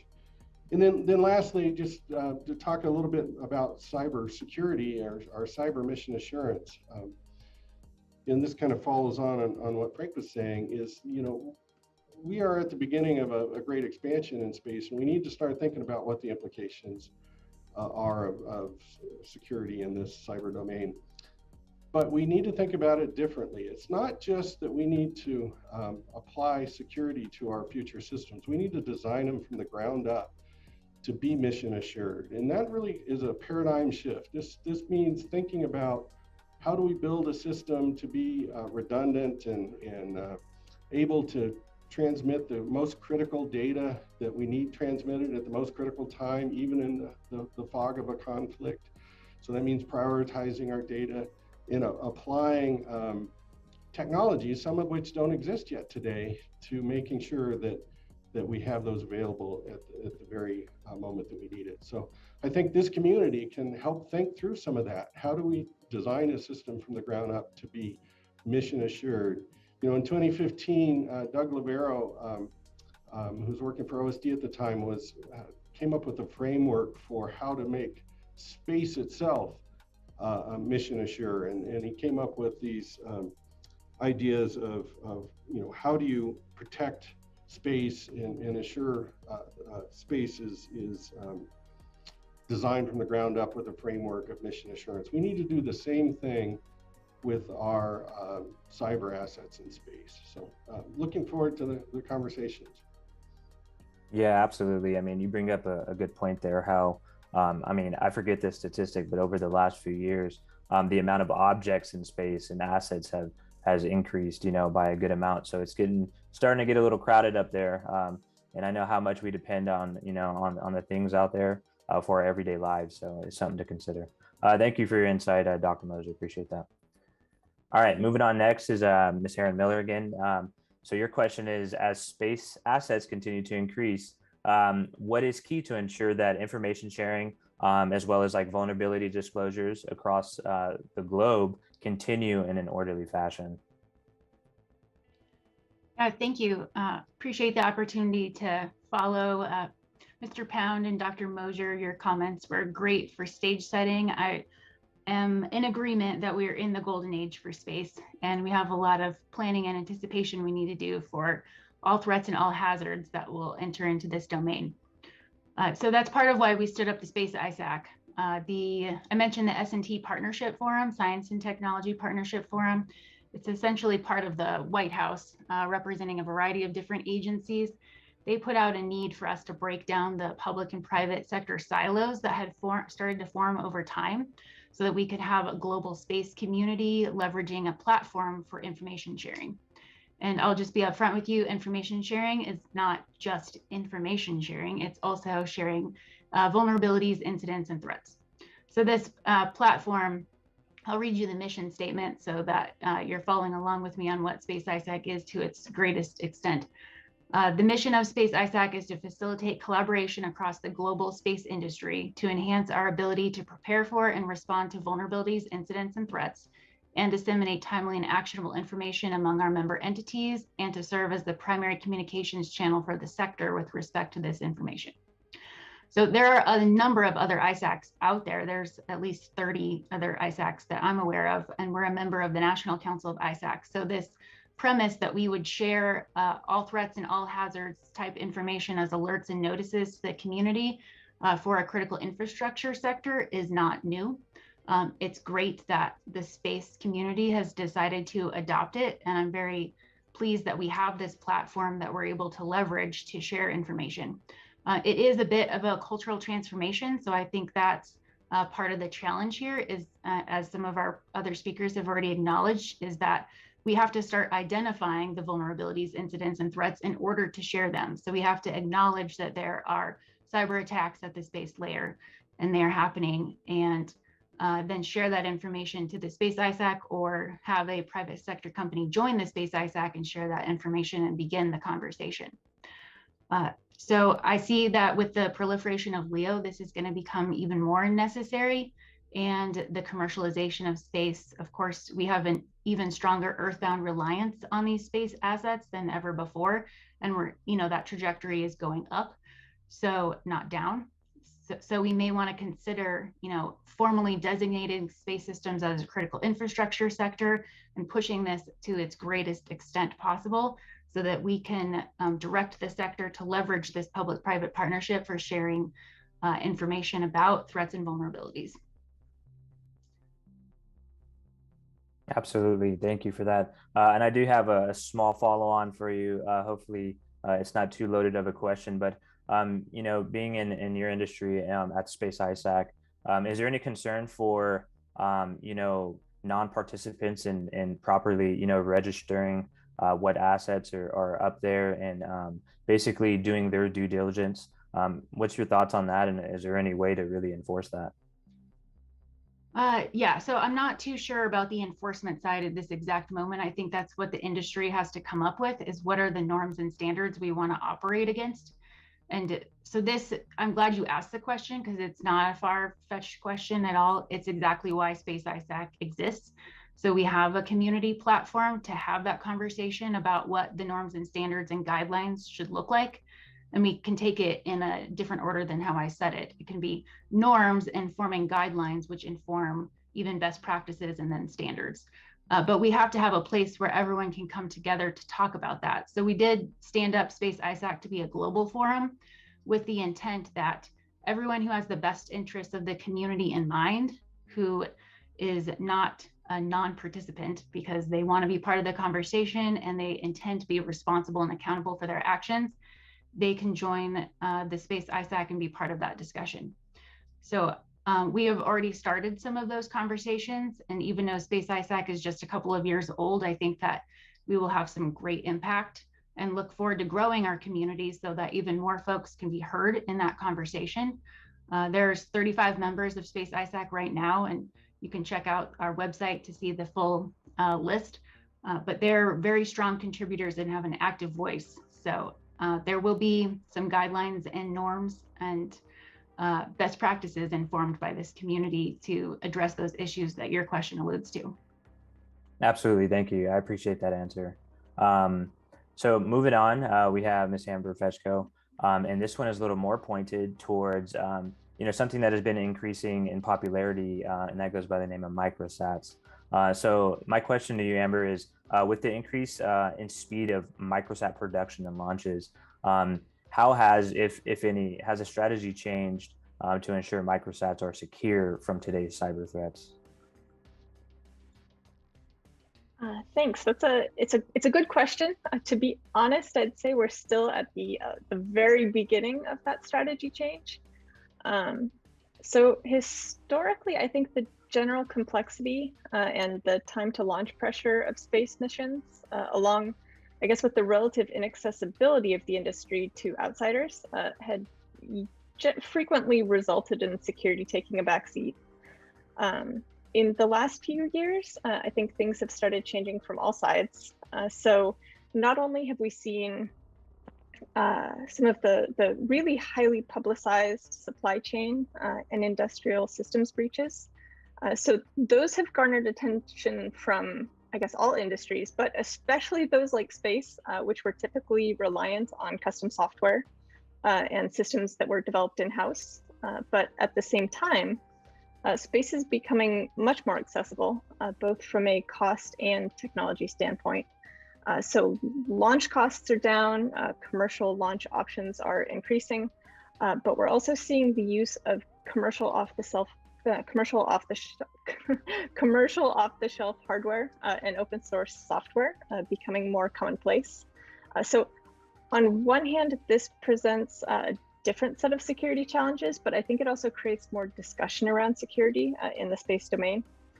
But so what I think we're seeing now is that security is being recognized as a critical part of the conversation. So instead of being an afterthought, it's becoming part of a design spec. So from hardware design to best practices for ground systems, it's being included as part of the conversation, and that definitely wasn't always the case. So I think that's the biggest change, is just the acknowledgement of security, not only as a necessary component of system and mission design, but also as a, I guess, a primary source of risk if it's neglected.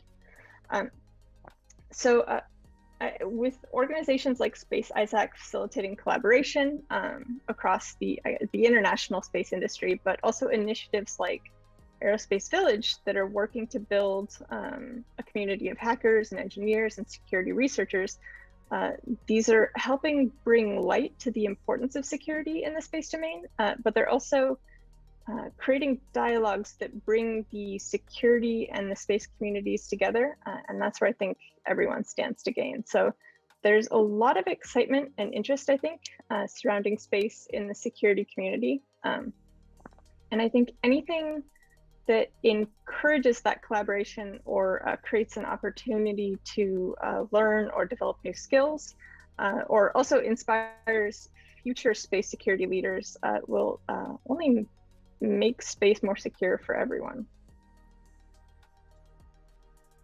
Awesome. Yeah, that's really good points there. And I'm glad you did bring up the supply chain, because that is definitely going to be something that, you know, with it, like you mentioned, the high demand, the lower cost, you know, the speed increases, something definitely to be considered, and it kind of changes, you know, some testing aspects of, you know, operational tests and developmental tests. So I'm really glad you hit on that point.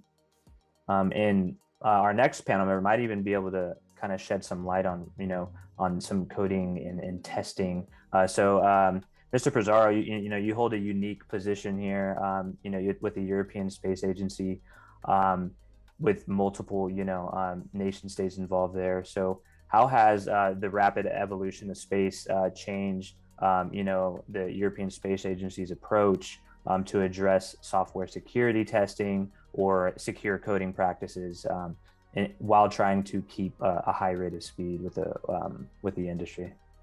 Thank you, Captain Williams. You gave me the easiest, not the easiest question to last, I noticed.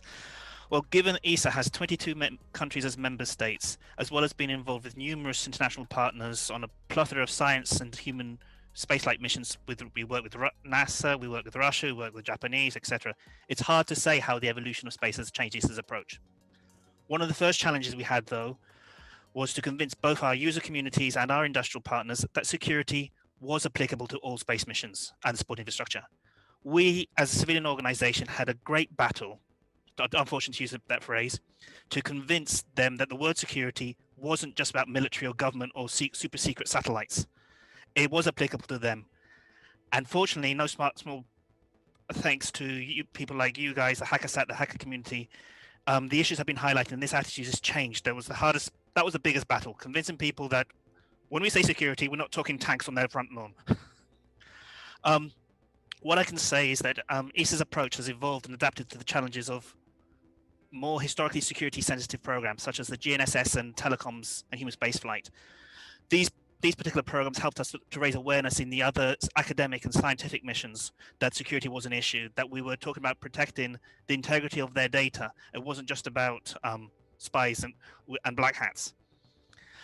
This is also one good thing about ESA's strength, is that for such a small organization, it allowed us to cross-fertilize the knowledge and expertise across the different programs.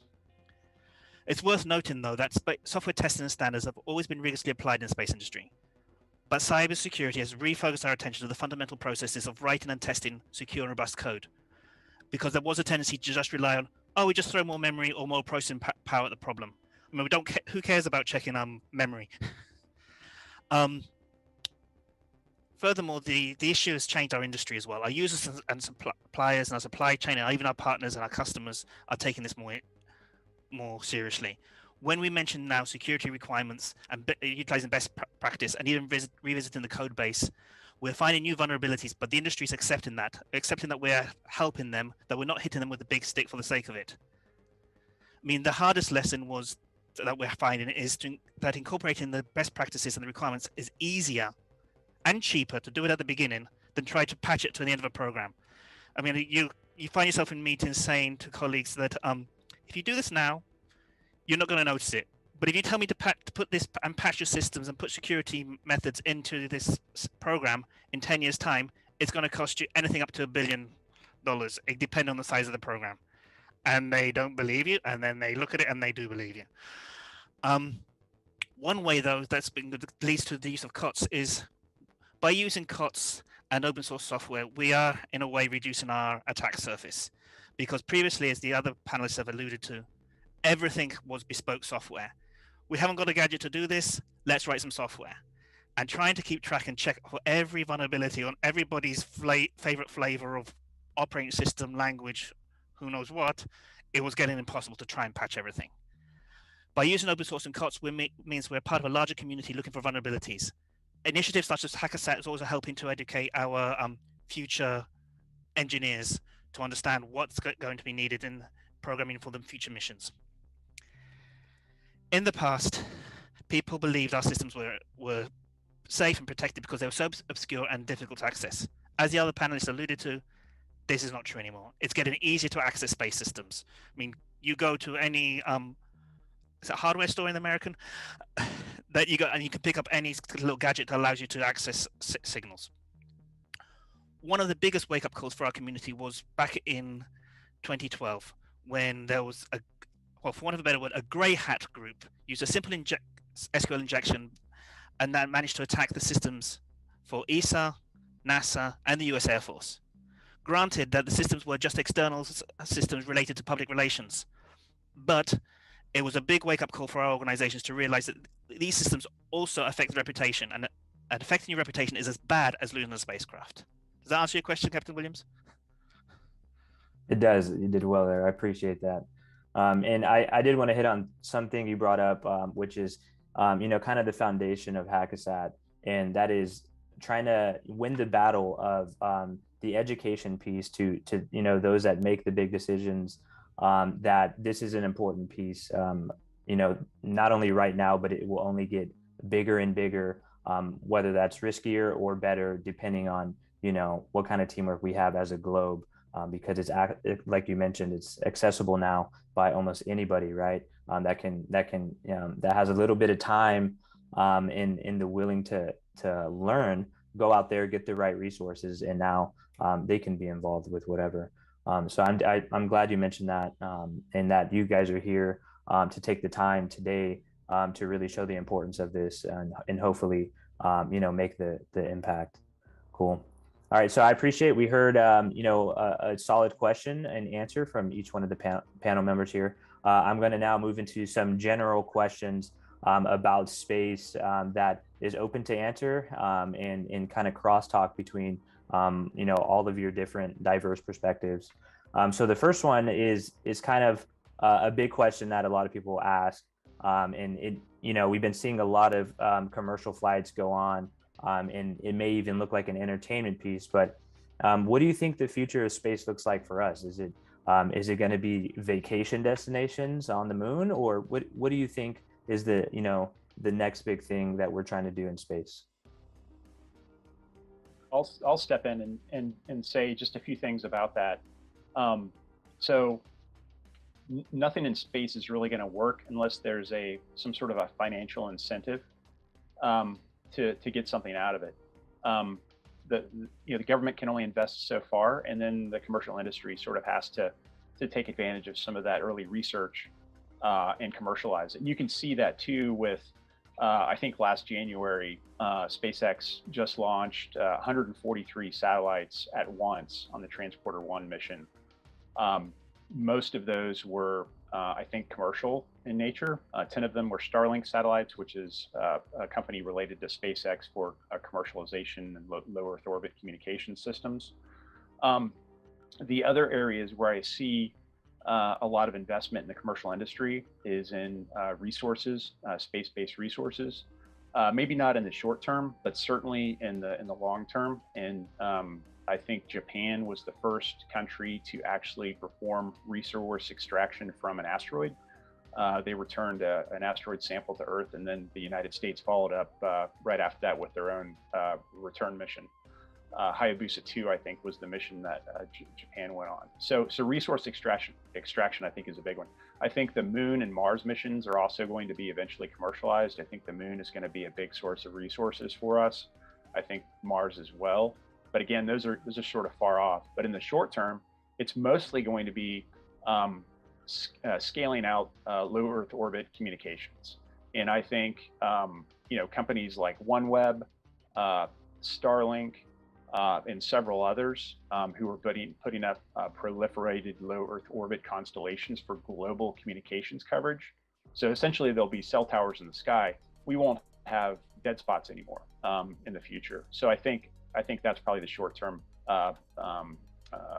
area where commercial companies are going to be putting their investments. Now, space tourism is also going to be popular, but I think it's going to be dwarfed by the communications commercialization efforts, for sure. So I'd like to second what you said, Frank. And for space to be long-term sustainable, it does have to be wealth streams. It's got to be commercial business cases have to close, and then great things will happen. So I totally agree with you. A few years ago, we did a study on what the future of space all the way out to the year 2060 could look like. And that was one of the things that we looked at is, either space is going to be about the magnitude economically that it is today, or it's going to grow tremendously with all these folks that are thinking of resource extraction and mining of asteroids and all kinds of other business ventures in space. So those are kind of two different extremes.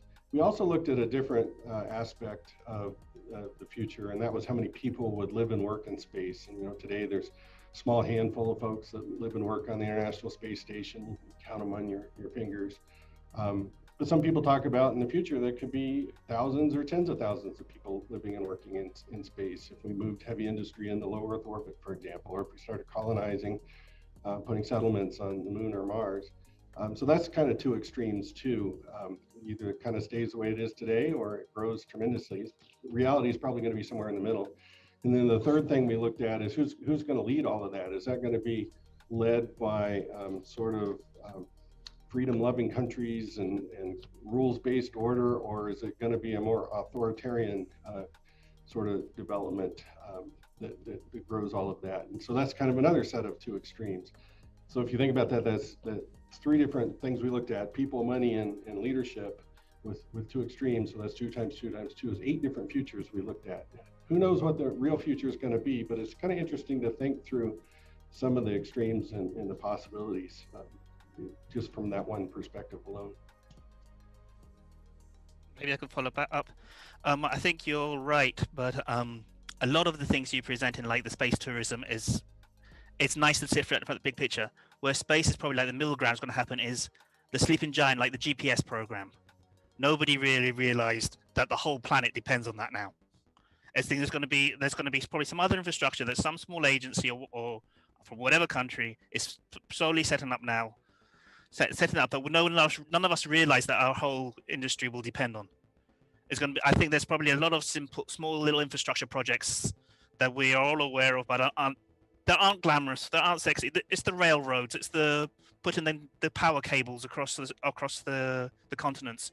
They're boring stuff, but that's the stuff we're going to start realizing is really driving space, which then leads on to the access to the resources further on. But the boring infrastructure thing, the guys who build the railroad and the roads, nobody noticed them. They don't get the nice pretty pictures in the press. But saying that, the space tourism guys, going up to low Earth orbit, is also useful. If you compare that to the 1909, 1908 people playing about with, for want of better words, kites with engines on. look where we are now, 100 years later.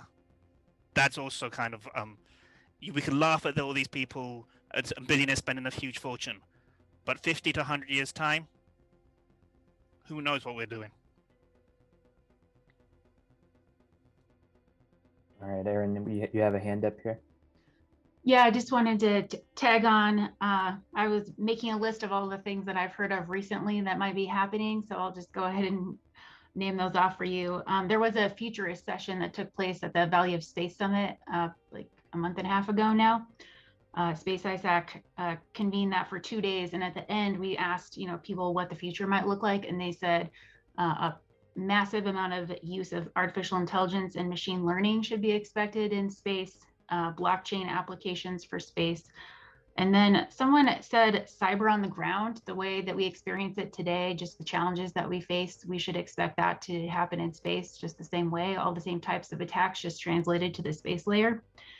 And so other infrastructure comments that I've heard recently, data centers on the moon being developed, commercial ISS equivalent, ISS equivalent for around the moon, of course, 6G implications, 5G and 6G implications for space use, technology advancements that will allow us to take the shortest route to success, so using space as the shortest route because transmission of data on the ground won't be the shortest route anymore. Emergency services in space. Someone told me that, there's no 911 in space, or, that's a US construct, but emergency response. So what about that? There kind of is, actually. Oh, really? Yeah, COSPA, SARSAT, search and rescue satellites. Actually, most of the satellites now, a lot of them, if you have the right transponder on your airplane or on your boat, you can transmit a signal to a GNSS satellite that will transmit to the emergency services and will respond to you to tell you your call's been heard, someone's coming, give them an hour or two. So okay, it's not quite 911. What is the nature of the emergency, but almost. Yeah. Sorry. This was in It's kind of a little a bit too close to my heart, that one.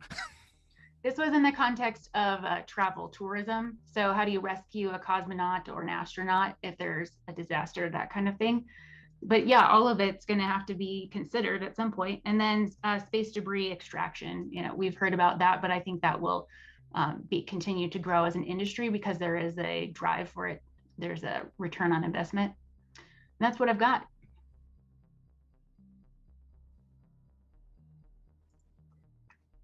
Yeah, if I can add on to what everyone else has said. So I agree that commercial ventures will lead this development. I think space tourism will eventually get there. But in the short to medium term, I think just the proliferation of new ventures that are essentially the result of access to space becoming easier will create a lot of new and interesting challenges, not only in space, but in how we communicate with assets in space. So we're already seeing a lot of kind of new ventures into the ground station realm. So Amazon has their ground station offering, Microsoft has their ground station offering. I think everyone is trying to get in on this, how we're communicating with satellites side of things. I think that will become increasingly important, essentially developing those communications capacities, not only with the ground, but between satellites themselves as things get more crowded, especially.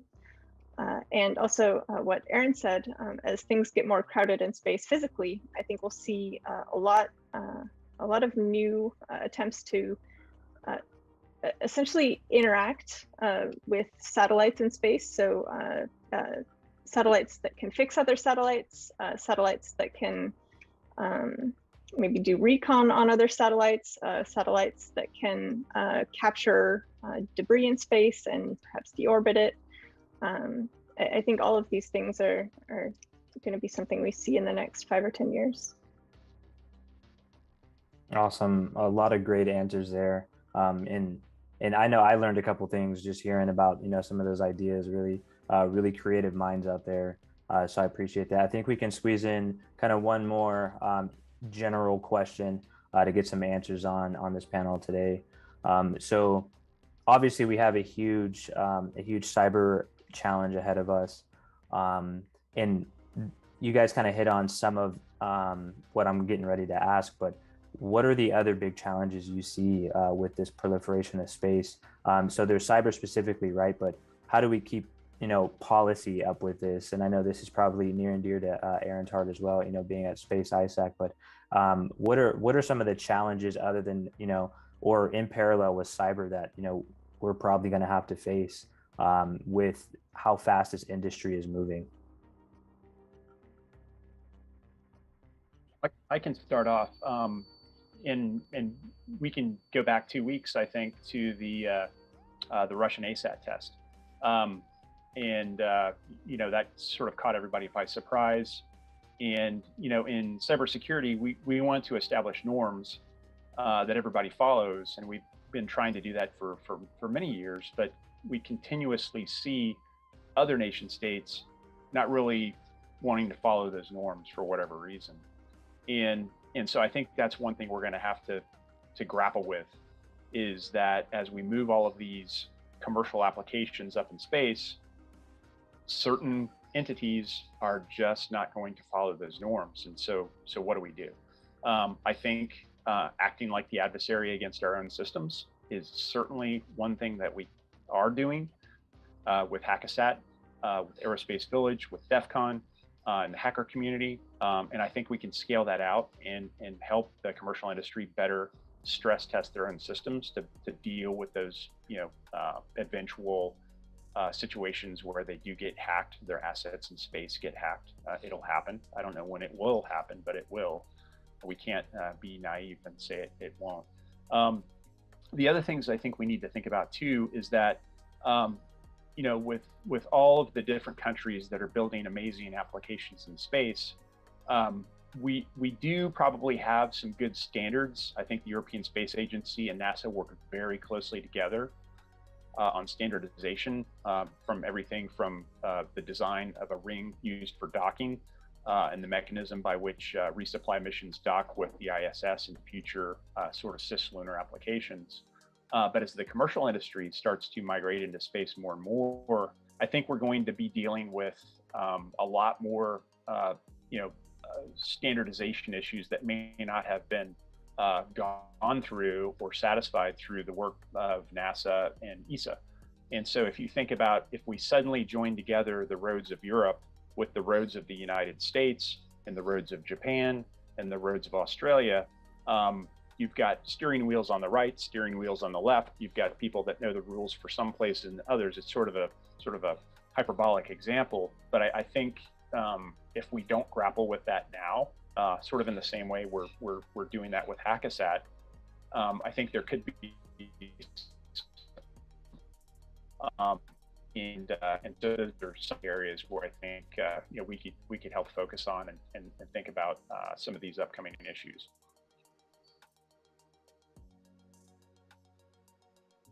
Excellent. Any other comments to follow Frank there? Or? Yeah, I have some thoughts.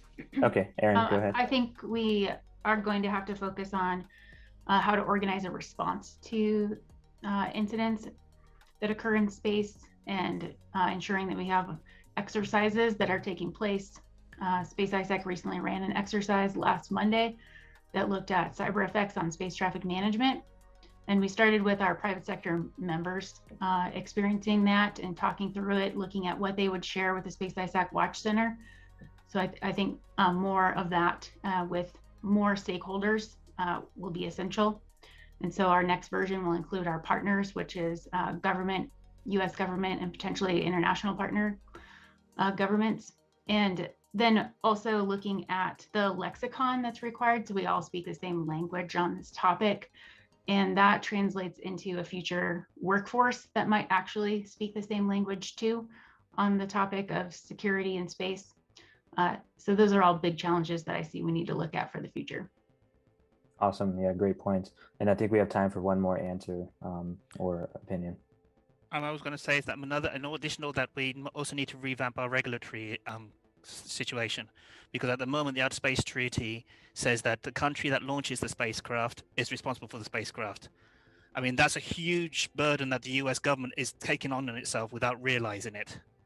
That all these commercial institutions are launching up, and how many of them are going to take responsibility for their own things if their spacecraft damages another one, or if their spacecraft has a loss? It shouldn't be the US government picking up the tab for that. But this is based on legislation that was from 1967. I think it was the Aerospace Treaty, and that needs to be revisited, especially when we're talking about access to resources. There's a strange quirk in that legislation where you're not allowed to militarize space, but if you're a private security force, security guards, you're allowed to have a gun on the moon, maybe. And this is these type of weird things that we need to try to figure out, not just on cybersecurity, but it affects everything. Yeah, no, that's a really good point there, Jose. I appreciate that. All right, so that was great. We heard a lot of great insight. I hope the viewers of this, learn a lot, and we continue to gain steam here. I did want to point out one thing and say one thing. I appreciate everybody for joining this. I believe we have folks kind of all over the world right now dialed into this. Jose, where are you currently at right now? I'm currently in the Netherlands. Netherlands. And, okay, but if you just listen to my accent and look at my name, you can't figure out where I'm from. Yeah. And then Amber, remind me where you're at again. I'm in Tokyo, Japan. There we go. Yeah, all over. And then Frank, are you East Coast? I'm in Cocoa, Florida right now. There you go. And then Aaron? Colorado Springs, Colorado, USA. Perfect. Dr. Moser? I'm also in Colorado Springs, so I think we win. All right. Yeah, Los Angeles here. No, this is great. And kind of wrapping this panel up, you heard a lot of different variety on emerging threats in space, especially with cyber in mind, from different experts here across the industry. This all goes back to the HACCASAT goal, and it's really to spread the knowledge across not just government but the globe, industry, academia, on the challenge we're in when it becomes in the future when we're trying to secure space, and make sure our everyday life continues unhindered and we can GPS ourselves to the nearest Starbucks, because that's important sometimes. So other than that, I really appreciate everybody, and I hope you stay informed on the HACCASAT final event coming up here in December. I appreciate it.